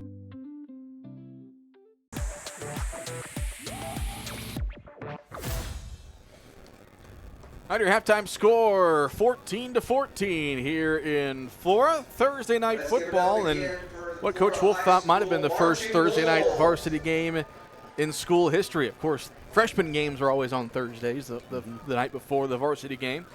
So looking ahead at tomorrow night's high school football schedule here in Southern Illinois, in the Black Diamond, Johnson City will host CZRE. I don't think it's going to take a while to get used to calling them CZRE. Yes. I think we're just going to stick with CZR. Yeah, we had SVWW, now we got CZRE, another 4-digit. Well, SVW, Cesar-Valliere-Waltonville, travels to Hamilton County tomorrow. And there's 2 Saturday games. Edwards County is at El Dorado, and Red Hill is at Fairfield. Both of those are Saturday night. Mount Vernon is at Carbondale. Carlisle is at Lawrenceville. That game also being played tonight, so we're not the only one playing a varsity game tonight. Nassau County hosts Ballard Memorial tomorrow night. Pinckneyville hosts Chester. DuQuoin is at Harrisburg. Murfreesboro at Anna Jonesboro. Nashville at Carterville. Benton hosts Robinson. Heron hosts West Frankfort. Centralia hosts Collinsville. Marion hosts Granite City. Mount Carmel hosts Effingham. Olney is at Salem. Newton is at Trenton Westland. Oh, Breeze Mater Dei and Breeze Central. That's a rivalry game out the gate, week 2. Early in the year. Let's see. Casey Westfield is at Tuscola. That's about all the local relevant games going on tomorrow night. So again, the Bulldogs, they're kind of back to normalcy next weekend, at least we hope. They're going to be home next Friday for their first home game of the season against Hamilton County, which should be a great contest. That's the Bulldogs' blackout cancer game will be next Friday against the Foxes. But, Chris, I think, without question, the Bulldogs had their 2 toughest opponents to start the season. JC last week and Flora here tonight. I think you're pretty pleased with a tie game at the half, but if Carmike can play like they did there in the second quarter, I think they're going to be all right. Absolutely. And the thing is, to me, the key to this whole ball game is going to hinge on this opening drive. It's do the Wolves come out? If they have a dominant drive here and chew up a bunch of clock, does it wear us down?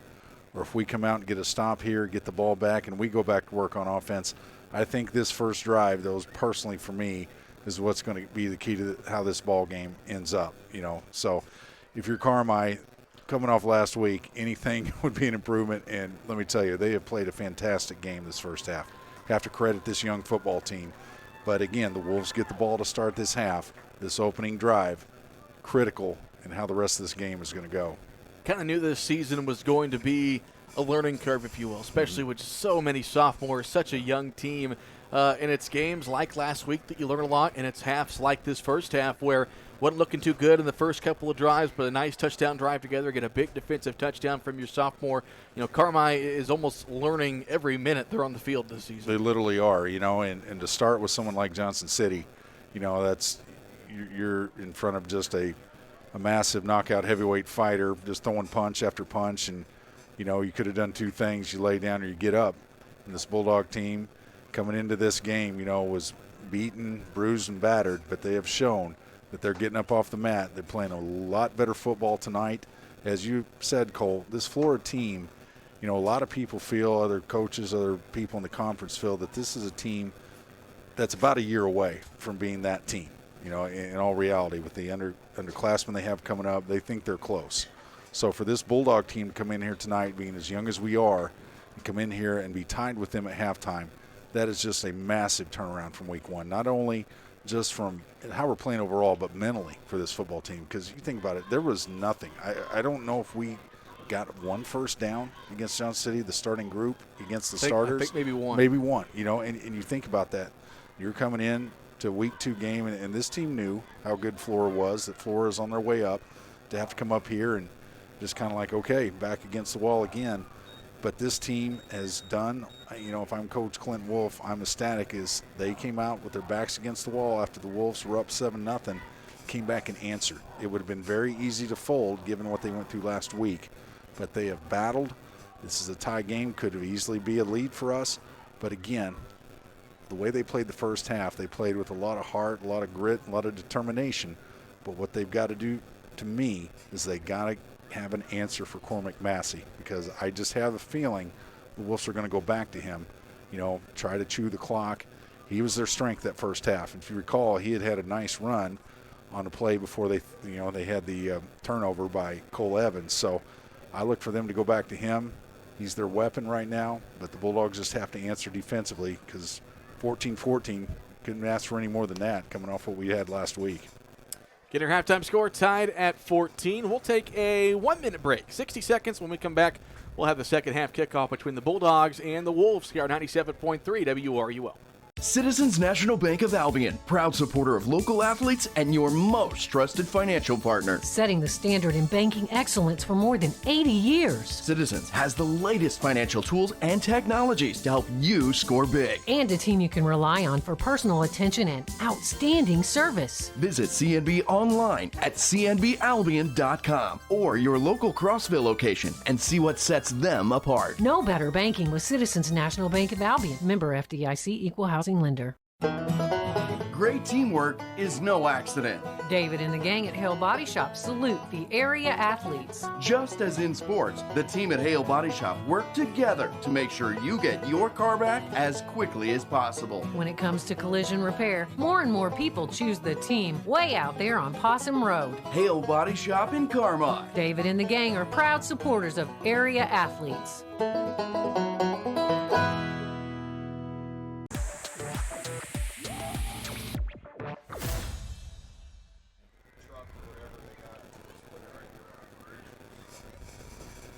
All right, so the halftime clock winding down under a minute as both teams going through their last second adjustments before second half kicks off. Flora will get the ball to start the second half. Carmi defense definitely, we hope about the offense improvement. The defense stepped up as well, getting some big stops. Of course, the big takeaway, scoop and score. Flora's offense was kind of off the field for a while there because Carmi put together the long drive. Then the defensive score, then the kickoff return. Flora probably wasn't on the field the final 5-6 minutes of that second quarter game time wise. So we'll see if they have any sort of rust from that rest time, and we'll see what they can do to start this second half. Again, the halftime report has been brought to you by Carmi Lumber. Before you drive a nail, drive to Carmi Lumber.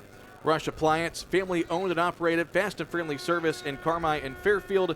Jordan Funeral Group, serving families throughout White County for 4 generations, and a proud supporter of Bulldog Athletics. And First Mid Bank and Trust for all your banking needs with local friendly service.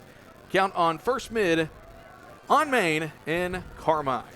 I'm kind of like you, Cole. I looking back at the end of that second quarter, I'm really surprised the Wolves weren't trying to call timeout after every stop. With the spread offense, they had plenty of time. And if they somehow could have got the ball with enough time, put in a score, then come back and you're receiving the ball, it could be a lot different right now. So that was a surprise to me. So hopefully that works out in our favor. Very conservative game plan there at that time. So the Wolves will return the second half kickoff, a low line drive kick from Anderson, and that will go out of bounds. They kicked it away from they kicked it really towards Crawford, but out of bounds. Yeah, I think Clinton Wolf might be a little bit okay with, I'd rather give it to you at the 35 than you never want a chance to return it for a touchdown. That is the smart thing. Without question, that is the wisest thing we could do. Just kick it out of bounds. You take the penalty. 35 is better than giving up 6 points. Well, they're always changing the rules as far as where the ball is. I think in the NFL, is it the 40 now? I think so, yeah. They're getting more generous on that, the NFL. They're basically eliminating special teams in the NFL. Well, here in high school, it's at the 35, so that's where Flora starts this drive with Parker Helm under center in the I formation. Handed off to Massey on the first play up the middle. Massey able to break one tackle and take it across the 40-yard line, where he's tackled at about the 43, gain of 8. It'll be 2nd and 2. Like I said, if I'm Flora, I wouldn't stop doing that. I would just keep giving this kid the ball till he drops or until Carmi can stop him. Because honestly, I don't think we've really answered him tonight. He's rattling off 7, 8, 9, 10 yards of carry. Helm in the shotgun, 2 receivers to his left, 1 running back to each side. Helm takes a snap. He's back to pass. Screen play, and they give it off to Massey here on the near side. He's got blockers in front. Holding. This is going to be a holding. Massey with a long run after the catch, but it's going to come back as it will be a hold against the Wolves. Very fortunate for the Bulldogs there. That was what they call a bubble screen. He could have had his option of a screen left or a screen right. And a block in the back, and the Wolves are going to bring that one back. Massey was able to run it down all the way to the Carmi 33, but it won't matter. And that will be it's a 10-yard penalty. Pretty significant penalty, 10 yards from the 45, so that will back it up to the 35, which is back to the original line of scrimmage. So 2 steps forward, 3 steps back there. There you go. Fortunately for us, and again, I know I harp on it, so I'm like the old school old man, but you're 2nd and 3, and you got Massey. I'm just giving it to him between the tackles. I'm not taking a risk on a screen pass. 2nd and 10. We've played 1 minute here in the third quarter, tied at 14. Helm in the shotgun. Takes a snap, handoff goes to Massey left side, and Massey will tumble his way across the 40 to the 41. He'll bring up 3rd and 4 here for the Wolves. So we got a decent chunk of it back. And Bulldogs obviously got to get this stop here, and dare I say, depending on how many yards they gain, are we in 4-down territory for Flora? Something to consider. But see if they go to the old standby, Mr. Massey here. 3rd and 4, ball at the Flora 41-yard line. In the I formation, under center is Helm. They give it off to Massey up the middle. No, this is McKinney. Yeah. And McKinney with a first down run across the 45 to the 47. Well, they ran their own version of an ISO there. Massey was actually the lead blocker. Got a nice block, and just good old-fashioned I formation power football. You knew that was coming. So 1st and 10 for Flora at their own 43-yard line. 10 minutes to go in the third quarter. Again, the defense for the Bulldogs has had the most success when the Wolves have tried to throw it. The run, not so much. Handoff goes to Massey on the fullback give, and he's able to plow forward for a gain of about 5. Call it 4, 2nd and 6. Right there, Cole. That's the reason. They've taken almost 3 minutes so far with this drive. They don't have to be in a hurry. Didn't really expect. Obviously, we knew Flora was going to run the ball more than what they did last year. A very pass-heavy team last year, but they've really entered this Carmi type of offense. Run the ball, run the clock.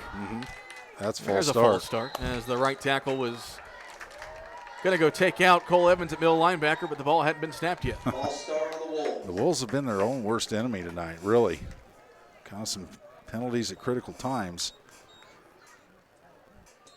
So 2nd and 5 goes to 2nd and 10. And don't be surprised if number 43 ends up with the football here. Massey dots the I on 2nd and 11. Another costly penalty there for the Wolves. As they toss it to Massey left side. Duckworth able to shoot through, but they missed the tackle. Now Massey breaking tackles across the 40-yard line. Man, Duckworth and Jay Stigman had him back at the 45, but Massey ran it all the way to the Carmi 39 and a first down. You can see Digman kind of hitting himself in the head in anger. He knew he was there and had a chance to make the play. Duckworth as well. Massey coming off the edge, both of them in great position. Digman and Duckworth just couldn't get him down. Again, Massey, 210 pounds. He's a load. If you come up to meet him, you got to wrap up and hang on. Under center is Helm on 1st down and 10. They go to Massey again up the middle, and Massey runs right into a brick wall and leans forward. Branson Burnett at the bottom of that pile, as is Nolan Odd. Good job on that possession by Nolan Odd, getting low, getting under the pads of the offensive tackle and guard, kind of standing that one up. That was their version of an ISO. It was kind of a fold block. They bring a tackle around the guard to get up on the linebacker, so it's the shortest run Massey may have had tonight.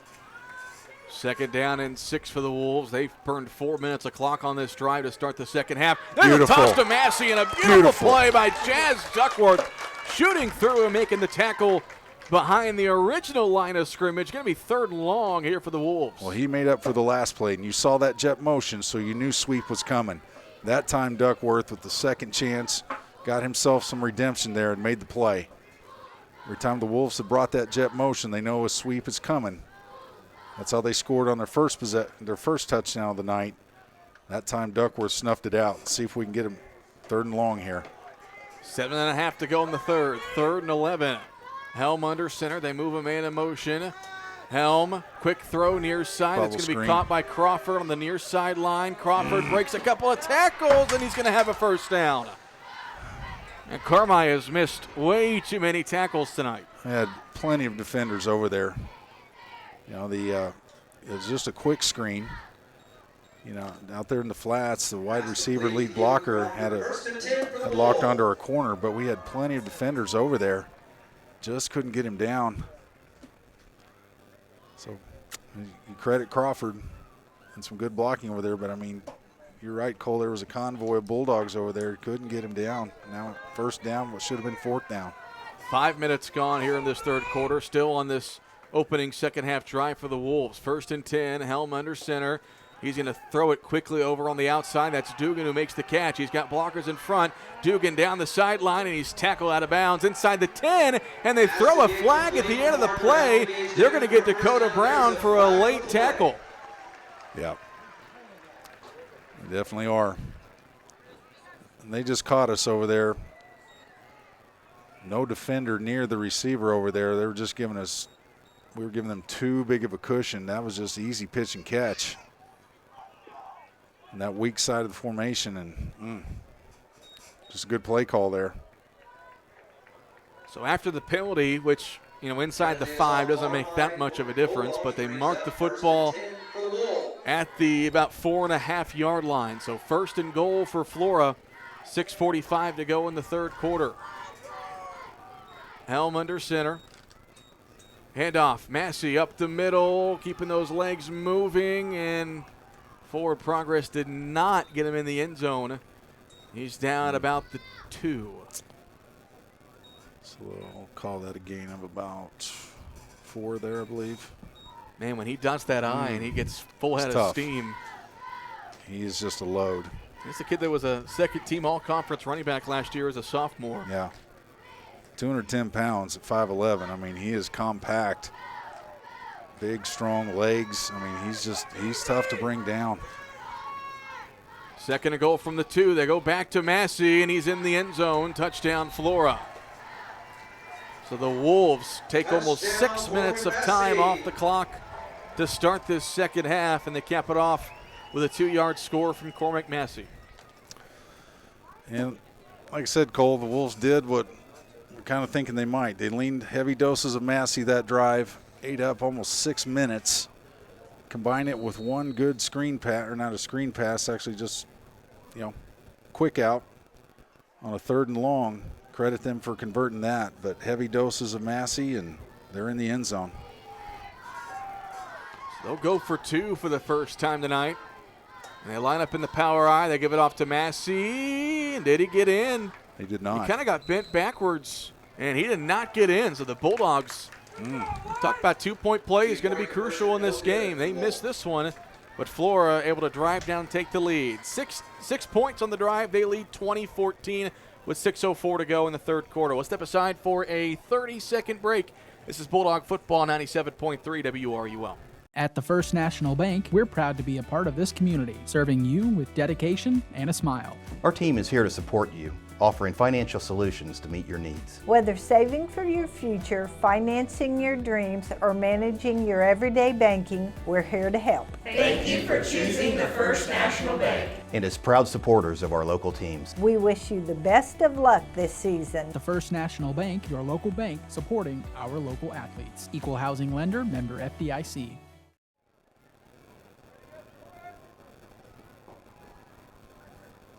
So Flora marches down, takes almost 6 minutes of time off the clock to start this third quarter, and they cap it off with a 2-yard touchdown run by Cormac Massey. They missed the 2-point play, so the Wolves lead 20-14. Cole Carter, Chris Myers with you as the Bulldogs line up to return it.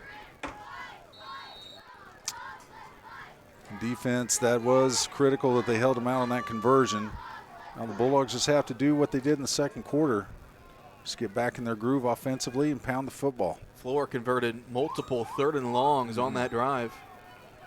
Cooper Hill from the 15-yard line bobbles it, then picks it up, running up the middle. Hill gets it past the first wave, and Hill nearly broke that one to the outside. Brought down at the 39. Man, he's gonna break off 1 or 2 of those this season. Yeah, I got a feeling. I'm just waiting. One of those is going to pop. You credit the Wolves for their coverage. Just doing a good job at Hill with a fantastic return. Good field position for the Bulldogs, and now we just got to take a page out of their book. Let's see if we can get a 5-6 minute drive of our own. So 1st and 10 for the Bulldogs at their own 39-yard line. The Bulldogs break the huddle. 5:57 to go in the third quarter, 2014 Flora. Anderson under center. Duckworth dots the eye, and they give it off to Duckworth up the middle. Duckworth right through the middle. Still breaks going. a tackle and takes it all the way into Flora territory. Said it all night long, Cole. I know I'm a broken record a lot of times, but that ISO is there all day. And just get Duckworth north and south, lower his shoulders, use his strength, just grind us those yards. Beautiful football right there. That's the kind of football we've been accustomed to seeing from this Carmine team the last 3 or 4 seasons. And that's the way Duckworth needs to run the ball, just north and south. 1st and 10 for Carmine. It's a first down into Flora territory at the 49. Anderson under center. Takes the snap, and the handoff goes to Hill up the middle, and Hill brought down right at the line of scrimmage. No gain. Well, they kind of came off the edge there. Defensive end. That was looked like number 53 again for the Wolves. That's Shelby. They did a good job of crashing off the edge. Same play, ISO. You can just see Hill is more of an outside runner. You know, his strength is not between the tackle. Not, he's a speedster. Runs hard, but Duckworth a little more size back there is good in those ISOs. 2nd and 10, under 5 to go in the third quarter. Handoff to Duckworth, and he's got 2 big defensive linemen wearing orange right in his face for a loss of about 4. We just said his name earlier. That was Shelby. Once again, Andrew Shelby. I mean, just absolutely blew that up. Now, if you're the Bulldogs, you're definitely not in 4-down territory, but you're behind the 8 ball at 3rd and 13. 3rd and 13 at the Flora, or at the Carmi 49. Shelby, 240 pounds, is just wreaking havoc. Anderson under center. Takes a snap. He's going to go back to pass. Anderson looks, dumps it off near side to Brown. He makes the catch, but there's a Flora defender waiting on him. Tackles him at the line of scrimmage. It'll be 4th and long. Carmine trying to run their version of a bubble-type screen. Options on either side of the field. Looks like he had Burnett over the middle deep, but it's designed to be a screen. Credit the Wolves defense. They just absolutely snuffed out what was a promising drive for the Bulldogs. Now if you're Carmine, got to get a good punt here, and guess who's back to return it? Yep. So you got a directional kick this thing out of bounds. Bulldogs line up to go for it. They're going to try to get him to jump off sides. Now they'll shift to their punt. Anderson will go with the quick kick. And that one's going to go out of bounds, and that we'll see where they mark that, but not a great punt there by Anderson as it lands on the track. They'll mark it out of bounds at the 36, so that's where Flora will start this drive, or the 37. Again, that drive, you just credit the Wolves defense. Yep. Andrew Shelby he just said, I'm taking over this game. The ISOs that have been going just like that, Shelby just, whew. As I said, 240 pounds coming off that edge. He's another monster they have. The Bulldogs got to find a way to get the Flora offense off the field. Flora marched down for a 6-minute drive to start this quarter, and now they have it 1st and 10 at their own 37. They hand it off, running to the left side. This could be number 3 with the football for the Wolves. He runs back to the right. A flag comes in, as that was Thane Warren with the carry. First time we've seen him tonight. Warren had some speed. That's usually blocking the back or a hold. It's going to be a hold. Yep. So Flora, really have hurt themselves with penalties in this third quarter alone, but the storyline's been Carmi has not been able to take advantage of those penalties. Not at all. Again, I go back to that previous drive. We had them 3rd and probably 13. They convert. Then the personal foul penalty at the end of that run, which, as you pointed out, didn't necessarily hurt them. It's still, just something you don't want to see. But when Flora's giving you freebies like this, you gotta You got to pin him back. Backs it all the way to the 28-yard line, so 1st and 19 for the Wolves. Helm in the shotgun. He's back to pass. They quick throw it over on the far side. This is, I believe that's McKinney with the football, and he's going to be out of bounds at around the 35, back near the original line of scrimmage. And his quick passes have really been working well for Flora. Yeah, this second half they've really kind of found their niche with that.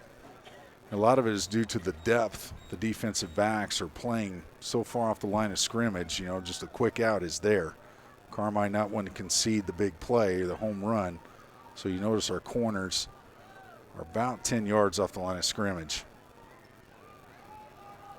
They call it 2nd down and 11, 2:48 to go in the third quarter. Flora leads it 20-14. Helm in the shotgun, 2 receivers to his right, 1 to his left, and a running back to each side. They move Warren in motion, and they hand it off up the middle. This is McKinney, the ball carrier, and he will get up to about the 39.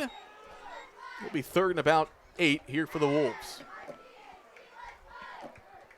Carmi, you got to get this one. Still plenty of time, plenty of football to play. But just to get some momentum back, you can't let the Wolves extend this drive because 1-score lead, if they keep this drive going, you're going to be behind the 8 ball if you're Carmi. It's kind of getting at critical mass right now. 3rd and 8. Helm in the gun. He's back to pass. Helm looks, throws over the middle, too high, and intercepted off the hands of Crawford and picked off by Madden Anderson. Big play by the senior, Madden Anderson. Good coverage. He was deep.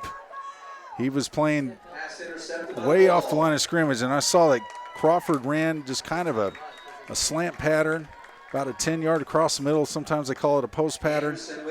And I thought he was going to hit him in stride.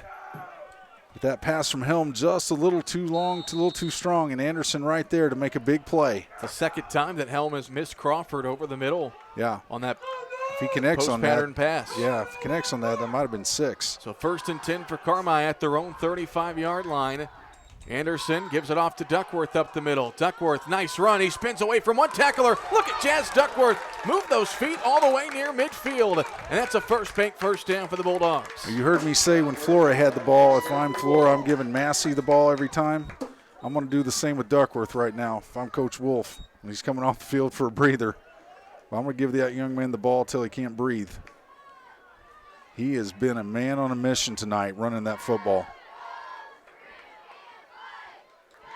So 1st and 10 for the Bulldogs at their own 49-yard line. Anderson under center. Takes a snap. Handoff goes to Cooper Hill off the left side, and Hill will take it up to the 46. About a 5-yard gain there for Hill. It'll be 2nd and 5. Nice run by Hill. Saw him limping earlier on that after he came out the field off that kickoff return. Glad to see he's okay. 1:19 to go in the third quarter. Flora leads it 20-14, but the Bulldogs have the ball at the Flora 45. It'll be 2nd and 4 coming up. I'd like to see us mix in a play action at some point if we can. We just catch these guys asleep. In the I formation, Hill dots the I. Anderson bobbled the snap, and he's forced to keep it and didn't have much room to go. It's like when he was turning around to turn it off, might have bumped it on the leg of his center odd, but no gain. It'll be 3rd and about a loss of a yard. 3rd and 5 coming up. Again, something you can't do when you have, the momentum going for you. Carmi's going to have to answer here, and I might dare say now we are 4 down. 3rd and 5. Anderson under center. Wolves move. Are they across the ball? Nope. Handoff goes to Duckworth off the right side. Jazz trying to bounce it. Stiff arm and a nice tackle made on the sideline. I believe that's Warren that brought him down. Duckworth about 3 yards shy, but that will be the final play of the third quarter. We go to the fourth. Flora leads it 20-14. We'll step aside for a 1-minute break. Fourth quarter coming up here on 97.3 WRUO. Roark Transport in Carmine. Driving the distance, delivering the difference. Commercial or residential. Anhydrous, propane and fuel. Rock, dirt, and lime. Parking lots and driveways. And farmers can depend on Roark Transport to deliver their lime when and where they need it. Remember, Roark Transport for your next job or your next haul. Fast and dependable. Your best move in transportation. Call Roark Transport at 618-265-3665. That's 265-3665.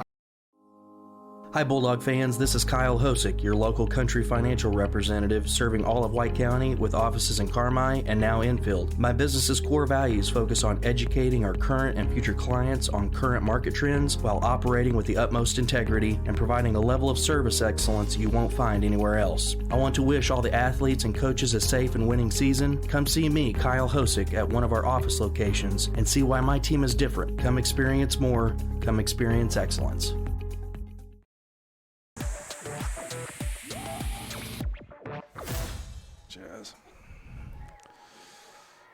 We start the fourth quarter of play, and not something that Bulldog fans want to see. Jazz Duckworth, who I didn't notice was down after that previous play, and he's not ever put weight on one of those legs. He's being helped off the field by Bennett Richter and Spud Egbert. I didn't notice Jazz was down during the play, and I didn't either. He's helped to the sideline. So as we resume play, Carmine's got a 4th and 2 at the Flora 43-yard line. Wolves lead 20-14 as we start the fourth quarter. First and foremost, you hope he's going to be okay. But he has been a monster tonight for us. 4th and 2, Anderson under center. Hill dots the I. Handoff goes to Hill off the right side. He leans forward, and he's got a first down. Big play by Cooper Hill on the right side of the Bulldog offensive line. That was massive. First bank, first down for the Bulldogs. Nolan Odd, Jace Digman, Dakota Southern doing a nice job getting moving on that right side. Hill acted like he wanted that first down. What I mean by that is he wasn't going to let anything stop him. Jumping to get it. I mean, great job by the sophomore.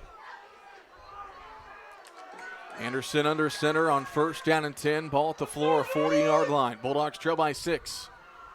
Anderson takes a snap. Fullback give to Edwards off the left side. He shreds out of one tackle, but can't escape the rest. No gain for Edwards. Just like the story all night, just not much on the edges. As I've said all night, the Wolves' outside backers and ends just pursue so well. It's just not been very successful for us getting outside. But with Duckworth down, all our backs are sophomores. This young team just got younger. We just Duckworth was a that junior. Quick. He's a junior. And having such a tremendous night. Yep. Just hate to see that. 2nd down and 9 for Carmi at the Flora 39, under 11 to go in the ball game. Anderson, give off, goes to Hill up the middle. A nice run once again by Cooper Hill. As you can tell, that offensive line starting to make some holes. Hill gets up to the Flora 34. It'll be 3rd and 5. Finding some rhythm off that right side. Of course, on that left defensive end is Shelby. So if you can run away from him, that's a word to the wise right now, and the Bulldogs are doing that. And I'm glad Cooper Hill's kind of making me eat my words these last couple of drives about running inside. He's doing a nice job. Again, his strength is when he gets space, he can absolutely fly. So go ahead. I'm sorry, Cole. They call it 3rd and 4 here for Carmi at the Flora 33. Under center is Anderson. They toss it to Hill here near side. He cuts to the inside, and he's going to be about a yard shy of that first down. It'll be 4th down. 4th and 1. Quite honestly, I know there's still 9 minutes and something left, but if you're Carmi, this is, to me, this is the ball game. 9:40 left to play. Carmi facing a 4th and 1 at the Flora 31. Coach Wolf electing not to take a timeout because he knows he may need them later in the game. Big play here. Carmi's already converted 1 4th down. Can they do it again? Anderson under center. Handoff goes to Hill. He's stopped, and he's not going to get there. No. They blitz. You could see them coming up through the A gaps, and he's short. Flora was blitzing. They had their eye on that. And credit them for getting a big stop. Duckworth has been that short yardage back, but he's getting taped up by Bennett Richter on the Bulldogs sideline. Hill had a good head of steam, but just got stuffed right at the line of scrimmage. And so a turnover on downs. Flora will take over at their own 31. I say the Wolves just absolutely brought the house on that play. Came screaming up through the A-gaps and snuffed it out. Now we got to play some defense. Helm in the shotgun, 2 receivers to his right and 1 to his left. Helm takes the snap, fakes the handoff. He's going to run to the right side. He's got blockers in front of him. Helm down the far sideline. Flag comes down as Helm is going to run this. He might go for a touchdown. He's finally dragged down at around the 11-yard line, but this is going to all come back. First time we've seen a designed run call for him tonight. So that was a good wrinkle by the Wolves, but a hold is going to eliminate that. And how many holds have eliminated big plays for the Wolves? Well, if you're the Wolves coaching staff, you know, you're glad to be in the lead, but, you know, if you look back at this game, you're going to tell your football team, we've got to clean up the penalties. Once again, they hand the Bulldogs a gift. What could have been setting them up for a touchdown is now going to be first and about, 18 maybe? They haven't marked the football back yet. Where the flag was thrown, it's back to the line of scrimmage. That's right, it's a spot foul. It ended up being about a 1-yard gain. Okay, spot foul, that's right. So 1st and 8 here for the Wolves, and Clinton Wolf's going to take a timeout. 9:07 left to play in the ball game. Flora leads 20-14. We'll step aside for a 1-minute break. This is Bulldog Football 97.3 WRUL. Family owned and operated for more than 70 years.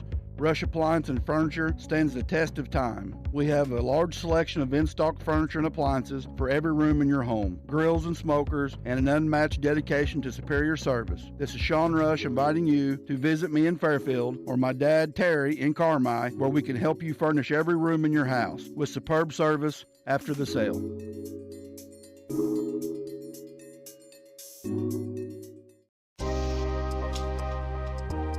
When the Carmi White County Bulldogs hit the field, they play with heart, hustle, and hometown pride. At the Jordan Funeral Group, we're proud to stand behind them. Supporting our team means supporting our community. Whether it's game day or one of life's tougher moments, we're here to walk beside you. Call 618-382-5222 to learn more about Campbell Funeral Home and Stendeback Funeral Home. The Jordan Funeral Group, always on your team, always by your side.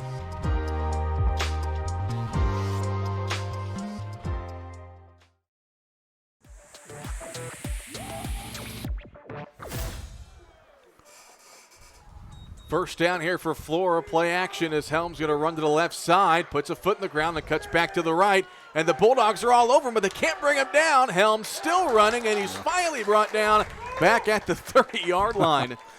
Helm ran about 30 yards on that play and ended up losing about 2 or 3. Credit the big man, Dakota Southern, kind of cutting him off at the pass. Yeah. But that's a formation, again, second or third time we've seen that tonight. This is the first time we've seen that formation with not necessarily Helm and shotgun, but 2 backs up close to him. And a lot of that formation is designed runs for him. That one didn't work out so well. So big break for the Bulldogs there. Second down and 11. Helm under center. Massey dots the I. Massey gets the handoff, and the Bulldogs are all over him. Kyson Edwards shot through to bring him down. And Flora once again facing a 3rd and long. Great play by Kyson Edwards there. Massey has been our kryptonite all night. And Edwards with a huge, huge stop there to bring up 3rd and 10. 8 minutes left to play in the ball game. Flora leads it 20-14. Oh, how we need a stop here, Cole. Carmi has given up multiple 3rd and long first downs tonight. Defense looking for a stop here. 7:45 to go. 3rd down and 10. Helm in the shotgun. And the Bulldogs jump off sides. Talked about the Wolves and their penalties. The Bulldogs have had their fair share as well at critical times. You made 3rd and 10, now 3rd and 5. Yep. And that means expect Massey to maybe come back here. Probably not 4-down territory here for Flora, so if you can prevent them from getting this first down. He might be able to force them to punt. So 3rd down, call it 5 at the 36-yard line. They're in the shotgun here. Helm. Try to get him to jump off sides again. Looks to the sideline. Play clock down to 1, and Flora will take a timeout. Big 3rd down coming up. 7:14 to go in the game. Wolves lead by 6. We'll take a 30-second break here on 97.3 WRUL. Our community's healthcare starts at Farrell Hospital Carmi Family Medicine, with providers who care for everyone in your family through all stages of life. For your convenience, Carmi Family Medicine offers walk-in weekend clinics, Saturdays 9 to 5 and Sunday 1 to 5, for treatment of minor illnesses and injuries. Quality, relationship-based primary care right here at home in Carmi. Visit farrellhospital.org to learn more.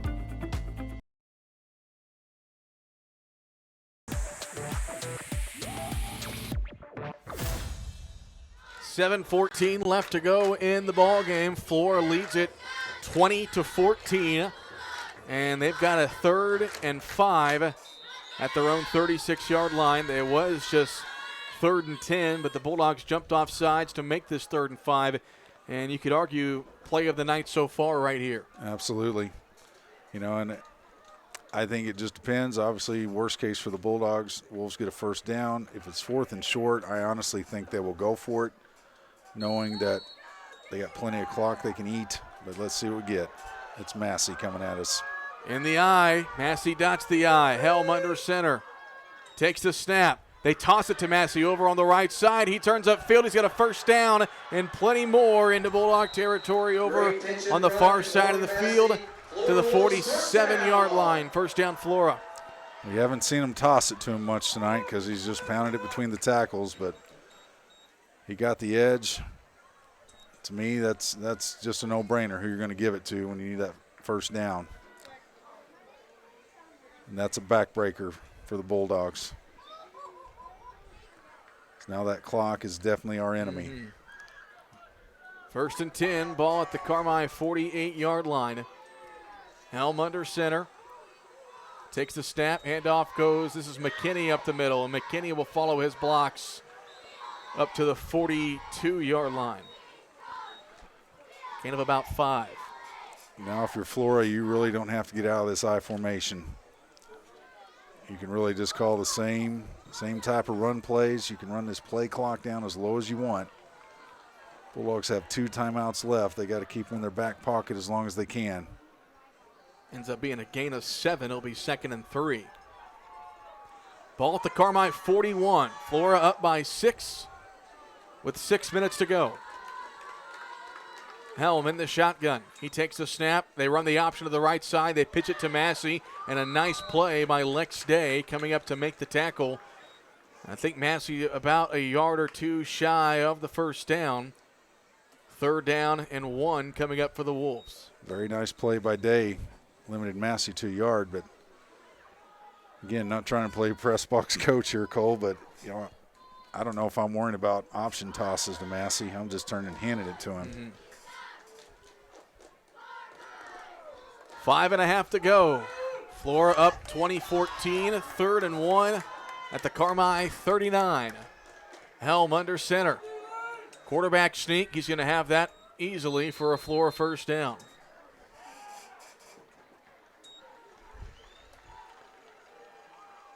Parker Helm with the quarterback keeper. First down for the Wolves. Still 5 minutes to play.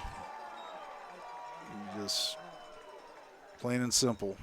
The clock is now against us, and we've got to find a way for the Bulldogs to get the ball back. And Florida's not going to be in a hurry to do that. You can see they're huddling. They're taking their time. They're going to snap this as little time left on the clock as possible. 1st and 10, ball at the Carmi 37. Helm gives it off to Massey right up the middle, and Massey just trying to barrel his way for as much as he can. Got about 4. That's exactly what you want if you're Flora. Bulldogs did limit him to a couple there, so. Call just about a gain of about 3. Yeah. So 2nd and 7. Again, that clock continues to tick under 4.5 to play.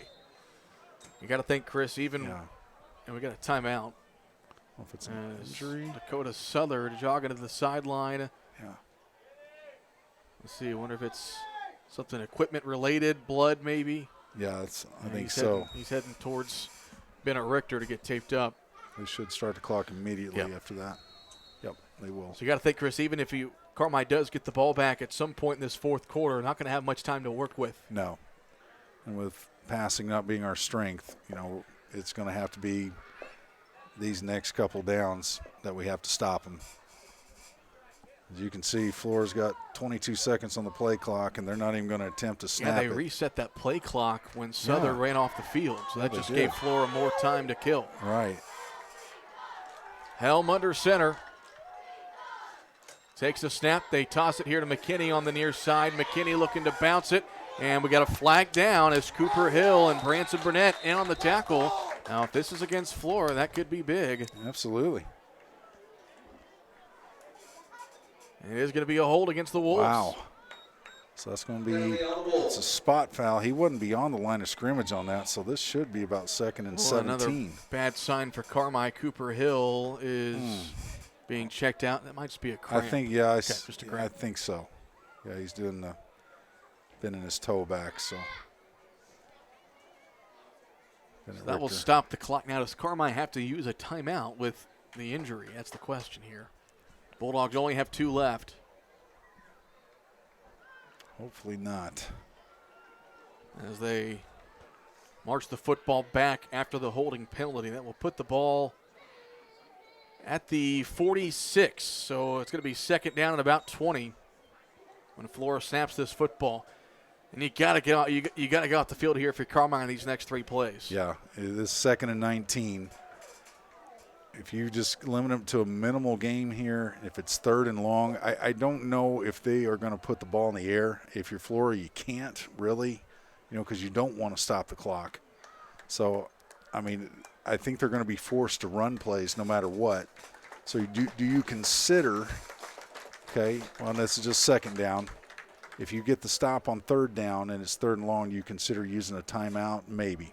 And then bring up 4th down and they have to punt, or I would say, lots of scenarios at play here, but first we got to see what we can get on 2nd down. 3:45 left to play. Flora facing a 2nd and 19 at the Carmi 46. Wolves lead it by 6. Bulldog defense desperate for a stop. Helm in the shotgun.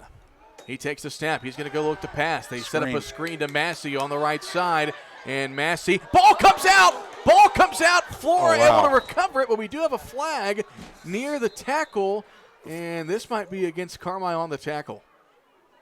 If it's a face, man, it depends. You're right, Cole. I don't think it's holding.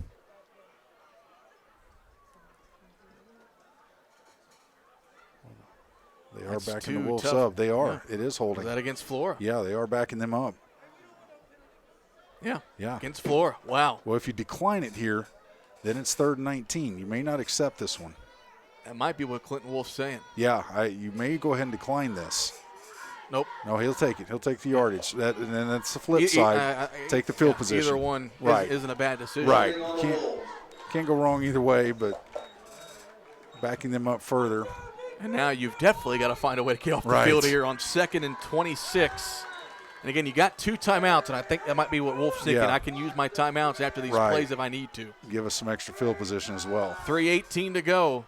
2nd and 26. Helm in the shotgun. He goes back to pass. Bulldogs bring the pressure. He lofts one down the far sideline. Got a man open, and it is incomplete, out of bounds. Ooh. The official comes in and says he was out of bounds. Wow. Would have been plenty enough for a Flora 1st down. And it stops the clock. The official had to add in the dramatic effect, waiting for a couple seconds before making the call. They say Dugan was out of bounds, and it's 3rd and half a mile. Wow. Was that Dugan or Crawford? You're right. That was Dugan. Wow. Whew. Talk about a break for the Bulldogs. I get why the Wolves wanted to pass there, but at the same time, if you run out this clock, you're winning a game. So now they've stopped the clock. It is 3rd and 26. They're probably they may just have to go back and do the same thing now. If it's incomplete here, you got the Bulldogs left with close to 3 minutes. Big play, 3:05 to go. Flora facing a 3rd and 26. Helm in the shotgun. He takes the snap, fakes the handoff. He's going to roll out to his right, throws one down the field. It is going to be caught by Crawford. I don't think he's got the first down, He doesn't. but he's got the catch at the 30. It'll be 4th and about 3. Yeah. Crawford just used his rebounding skills there and kind of He boxed did. out the defender and make the catch. How many big plays has he made in 3rd and long tonight? The clock is running. I thought maybe Clinton Wolf might want to use a timeout here. I did too. Now you're going to expect Massey in the I formation. Well, here's the play of the game right here on a 4th and 3. Yeah, coach is going to hold on to it. They're going to have to snap it with about 2 minutes and 20 seconds or so. 2:20. Yeah. Well, here we go. Play of the game, 4th and 3. Flora's got it at the Carmi 30. Bulldogs got to hold their water here. Helm in the shotgun, high snap, runs to the right. Helm's got nowhere to go. He's brought down in the backfield for a loss. Turnover on downs. I'm stunned, Cole. I mean, I don't first get of it. all, I don't get great it. job by the Bulldog defense. Let's give our credit to our boys. But I do not understand that play call by Flora. You've got Marshawn Massey. Lynch in the backfield. You've got Cormac Massey, who we have not held under 3 yards but one time tonight, and you don't give him the ball to ice the game. We'll take it. We'll take it. Carmi's got the ball with 2:19 to go. They have 2 timeouts. Man, it just feels like Flora did everything they could to keep Carmi in this game, and now Carmi's got a chance to drive down and tie it and possibly win it. But they got to move the football with 2:19 to go at their own 35. You don't have a lot of time if you're running inside tackle. You got to get up quick. Anderson under center on 1st and 10. Handoff goes to Dakota Brown, and Brown, not much running room. Mind you, Cooper Hill and Jazz Duckworth are both on the sideline. Yeah. And we've got a timeout taken by Carmi. I mean, losing Duckworth was just horrible enough, and then now Hill hurt. I mean, the positives is just how we played overall, how we're battling here at the end. The negatives are probably your two best offensive options are both sitting on the sidelines with what we hope are injuries they can recover from. Wish them both the best, but thought it might have been just a cramp from Hill, but Bennett Richter has taped up his ankle, and now he's still kind of getting looked at. So it doesn't appear that Duckworth or Hill will be able to come back in this game with 2:12 to go, and Carmi facing a 2nd and 10 at their own 35, down 20-14. And you don't have the time right now, Cole, to just run ISOs off the left side, unfortunately. This is a situation we're going to have to put the ball in the air. 2 minutes at our own 35. We're going to have to figure out a way to get it downfield quick. Again, not our strength, but it's unfortunately what we're going to have to do here. See what we can dial up. So the Bulldogs will have 2nd down and 10 at their own 35-yard line. 2:12 left to go. Flora leads 20-14. Anderson under center. Takes the snap. They toss it on the near side to Brown. Brown tries to bounce to the outside. Brown's got some running room, and he's going to take it to the 44. About 1.5 yards shy of the first down. It'll be 3rd and short. We finally got an edge block on that. Great block by Kaizen Edwards. Blocked 2 defenders. He sure did. He finally got the outside edge, was able to pin that linebacker coming off the edge, pin him inside. He sprung that run. Good job getting out of bounds. That stopped the clock momentarily, but it's running already. They mark him down at the 43, so it's 3rd and a long 2. Anderson under center. Takes the snap. They toss it left side to Brown. Brown trying to bounce it. Can he get to the edge? He cuts back to the middle, and he's tackled right around the line of scrimmage. It's going to be 4th and short, and Clinton Wolf will call his final timeout with 1:25 to go. And Chris, I just feel like I'm back at Warrensburg Latham in a similar situation where Carmi is just not a passing football team. No. And you got no timeouts now, facing a 4th and 2. First and foremost, you got to get the first down because obviously the game is over if we don't, number one. But number two, keeps us alive, and it stops the clock. In high school football, first down will stop the clock. But if we have any type of 2-minute offense, now's the time. But again, now even if we do get this first down, Cole, we're going to have to put the ball in the air. I mean, we're going to have to, because the only way you can stop the clock now is if you are going to run it, you have to toss it, pray your running back gets out of bounds. But the only other way is by passing, sideline routes and outs. But you notice Flora secondary, they now have 3 defenders about 15 yards off the ball, so they're planning for the play action pass. They're defending against the home run here. First and foremost, we got to get this first down. 4th down and 2 with the football at the Carmi 44. Anderson under center. They overload the right side of the line of scrimmage. Anderson takes the snap. Fullback give to Edwards, and Edwards, I believe, has enough for the first down. It's a first bank first down to the 47-yard line. You can't huddle here. You got to be on the ball. That's going to be the case. They called 2 plays during that timeout. Mm-hmm. Clock running, 1:15 to go. Anderson under center. 1st and 10. Madden takes the snap, tosses it near side to Brown, looking for some sort of running room, and there's just nothing there. No gain. Clock running with 1 minute to go. Carmi down by 6. And some of the linemen just out of habit huddling, and you just can't. You got to get on the ball. 52 seconds. Carmi is out of timeouts. Anderson spikes it. It'll be 3rd and 9.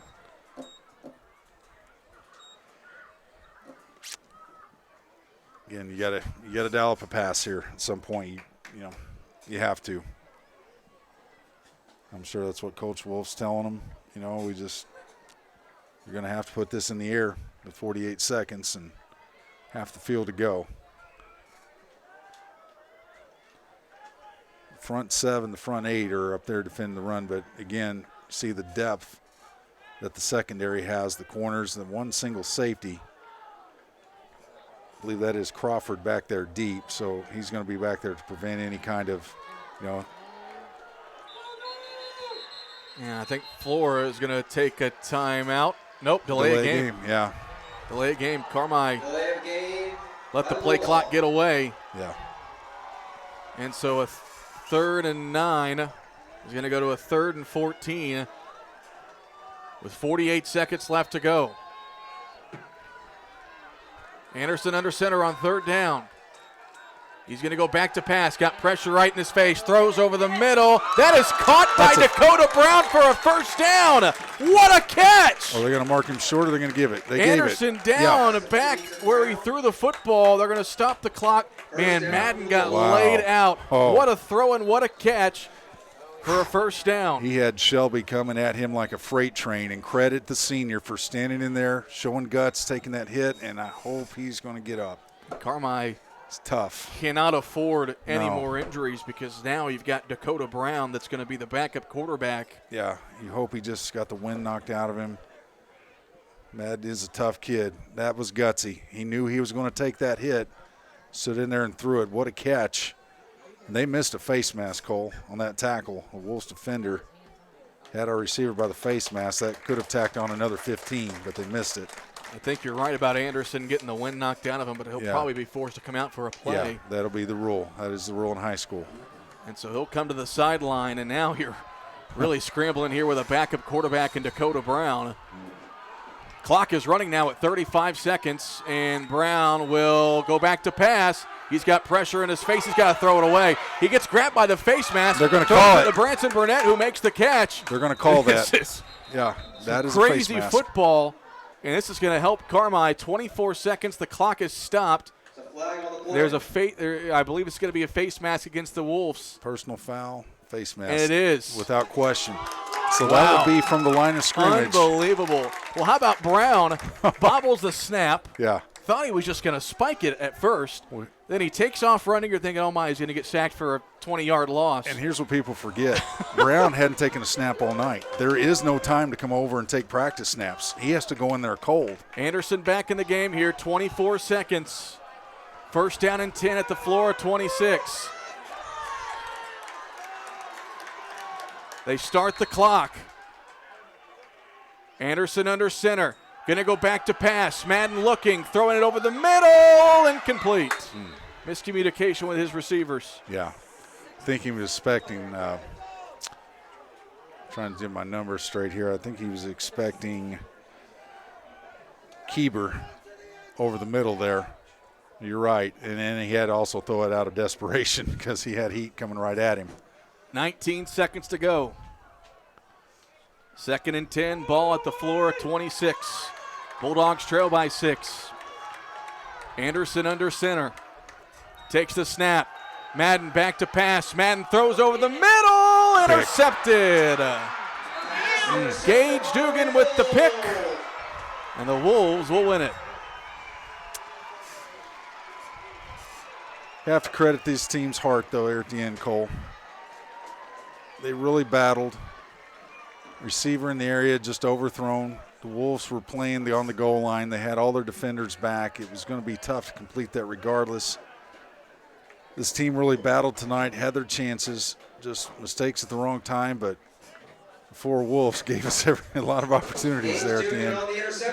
But credit our kids for battling to the end. You know, your top 2 runners are out with injuries, and they never quit fighting.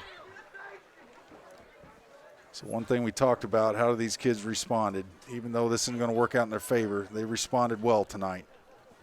Just got to learn to capitalize on opportunities. Bulldogs will start 0-2 for the first time since that 2021 spring season, as Flora improves to 2-0 for the first time since they've joined the Black Diamond Conference. Final score, Flora wins it 20-14. A heartbreaker for the Bulldogs, fought all the way to the end, had some costly injuries, but they fought and had a chance right to the end. They really did. I mean, this game could have been over with 3 minutes left, but these kids never stopped battling. And if that's the one positive you take away, again, no coach will take a moral victory over a true victory. I mean, that's just the honest truth. But given the circumstances tonight, with your 2 best offensive weapons apparently suffering what we hope are not serious injuries that they can come back from, backs against the wall, the Wolves just really a chance to just shut it down. These kids kept fighting and gave themselves a chance to win this game. And good sportsmanship. Yeah. As a couple of players from the Flora squad coming over to shake hands with Cooper Hill and Jazz Duckworth. Very classy. Final score, Flora wins it 20-14. We'll step aside for a 3-minute break, come back with the post-game show, and chat with head coach Clinton Wolf. This is Bulldog Football 97.3 WRUL.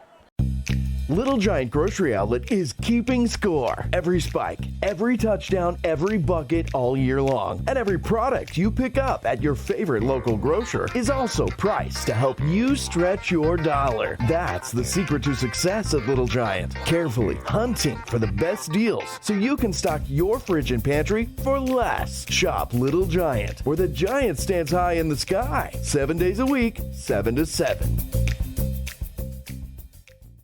Carmi-White County volleyball season is in full swing, and every serve, every spike, every win starts with community support. At First Bank, we're proud to help our Bulldogs soar higher. When you carry the First Bank Bulldogs debit card, every swipe means a donation from First Bank directly to Carmi-White County schools. It's easy to score big for our students. Just shop local and show your Bulldog pride. Supporting Carmi since 1893, First Bank is here for businesses, farmers, families, and future champions. Get your Bulldogs debit card today and help us make great things happen on and off the court. Member FDIC, Equal Housing Lender.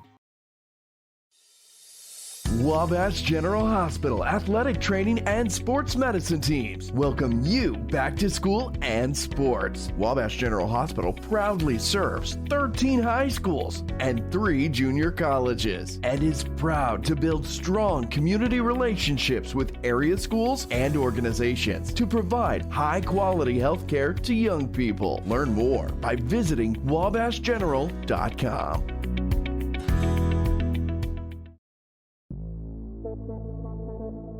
Hi, I'm Denton Weiss, inviting you to go to Jansen. Come see us at the dealership just west of town or visit gojansen.com. We've got an incredible selection of new and used vehicles waiting to take you on your next adventure, and a full team of sales consultants and service techs committed to taking care of you. Drop by soon, check us out online at gojansen.com, and find out why more folks choose Jansen. Weekdays 8 to 6, Saturdays till 3.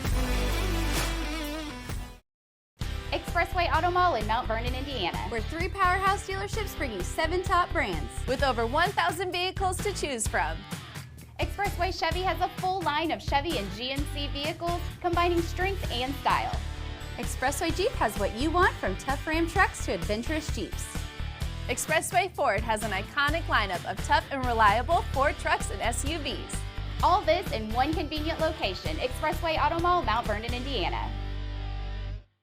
Welcome to Pro Rehab Carmi, where our passion is getting you back to life faster. It is our privilege to walk with you every step of the way using evidence-based treatments specifically created just for you. Whether it's sports, general orthopedics, or pelvic floor rehab, you are in the right hands. Your results are worth fighting for, and our team fights for you. Call 384-7872 or visit Pro Rehab on Main in Carmi and get back to life faster.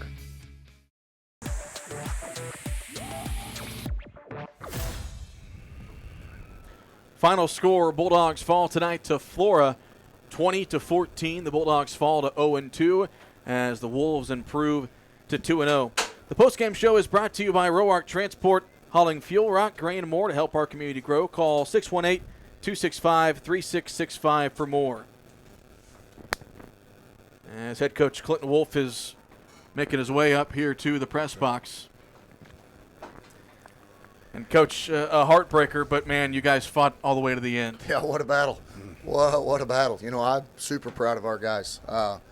You know, we had a lot of dudes down. I think we had 7 that were in jerseys on the sidelines. So we dressed 25 kids tonight on a short week. And we talk about our inexperience and the number of sophomores we got out there. During the game, all of a sudden we end up with a couple of guys that get banged up. We're looking around for backups, and we had some guys, young kids, playing a position they never have played before, and you know, they battled. I think it's a testament to your kids. You mentioned the short week. I know you were worried about just getting prepared for all the things that Flora was going to throw at you with the different formations. But given those circumstances, I mean, I thought your young kids did well adjusting on the fly and playing good football. Absolutely. And we talk about getting cute, and then that's sometimes my Achilles heel or tendon. Sometimes I want to get too fancy, and sometimes it's just simple. Just play football. And so we simplified our defense tonight to all of their formations and just kind of stayed in one thing, which was pretty generic. But out of that, we had a couple of blitzes, and that was one of our big plays by Cole Evans, one of our scores there, which was huge. And so, you know, when you got some young kids, we just ran a bunch of ISO, and we'd run it to our heavy side. Sometimes we'd run it away. Again, try to keep things simple for these young men and just let them go to work. I personally love seeing that ISO. You know, you guys did a fantastic. It's been our bread and butter so long. You know, my thing, Coach, is, you know, we talked last week, where does your team go? Young team, just a brutal opening opponent. But to me, I echo what Cole said. What your kids showed on the field tonight, even though the score didn't go our way, backs against the wall at all times, especially when we're down 7-0 and our drives were kind of stalling. Right. We come up, we punch when it. To me, that's when the game turned. And then Evans, we were right there. This is a young team. We all know that. But to me, I think what you've done with these young guys, again, yeah, we're taking lumps. It's physical, you know, but they're playing so hard. Yeah. What did you emphasize this week with these kids to get them to bounce back so well? I mean, you just got to battle. Like, there were times last week that we felt like our kids didn't play to the whistle, didn't finish the game, maybe felt like they were defeated before the game even started. And I get that against that kind of opponent. But I was really frustrated about our effort while we were playing. I feel like we had some kids honestly just quit. Like, they weren't chasing down balls. The play's going away. They're jogging. They're not giving their 100% effort.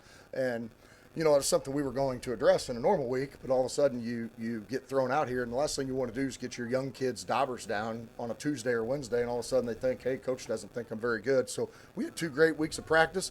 We addressed the team before tonight, and I feel like they responded and came out and played extremely well. Yeah. One of the things you emphasized last week was the offensive line play, and I thought definitely at times there was a big improvement in the offensive line, creating holes for guys like Jazz and Cooper that really helped spark that offense kind of there in that second quarter. Absolutely. Flora's defensive line isn't no slouch. They got some really nice players. Our guys played better this week. Now, again, you're not seeing a Johnson City type defensive line or a Mount Carmel defensive line, but our kids played better. They responded to the challenge.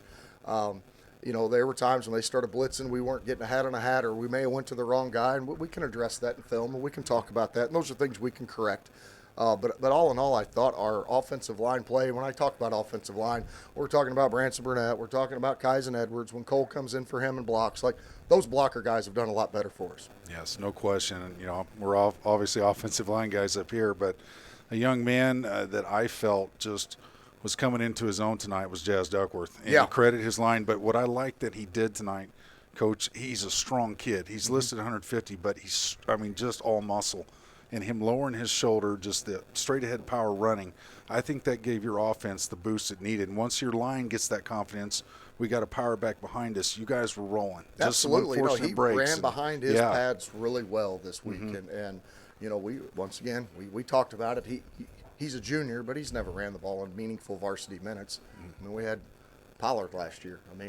We just in Cade Stockton, he just didn't get a ton of touches and Wiggy. When you got those three seniors in the backfield, he didn't get a whole lot of touches. I know at varsity stats may say he did, but that was probably mop-up time or something late. He didn't get a ton of touches. So I consider him a first-year running back as far as varsity play. And so you saw some of the timidness, and the window doesn't look very big last week, and you're kind of tippy-toeing, and it's like, dude, this is varsity football.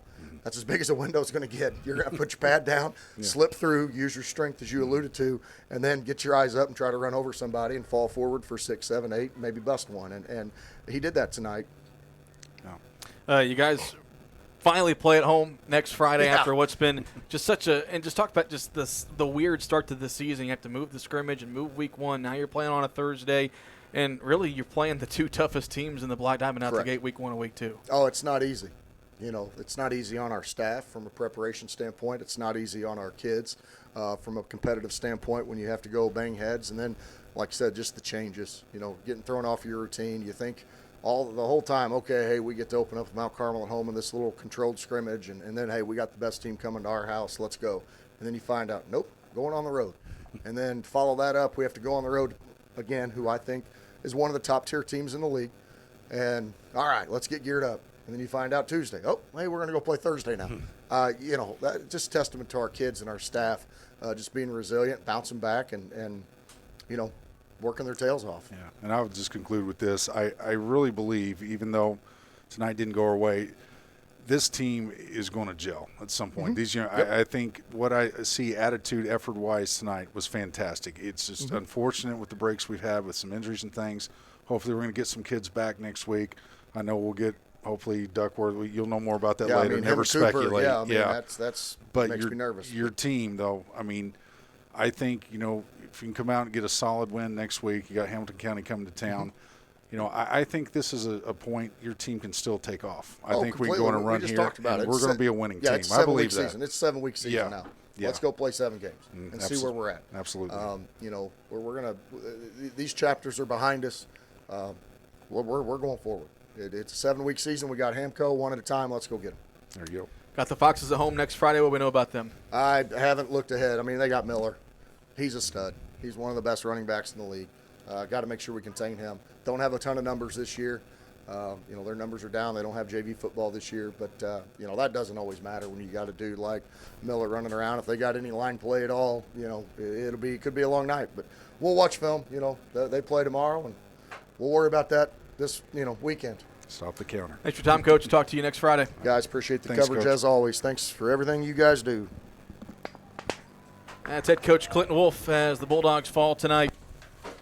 A final score of 20-16, or 20-14, excuse me. But Chris, just a heartbreaker. But man, you got to tip your cap to the way these boys fought all the way to the end. You really do, And the Wolves did give us a lot of opportunities. Yes. They shot themselves in the foot completely, but a team has to capitalize on it, and we almost did. It's just a shame. Your two best offensive weapons are on the sideline the last part of the fourth quarter when you're trying to put together a game-winning drive.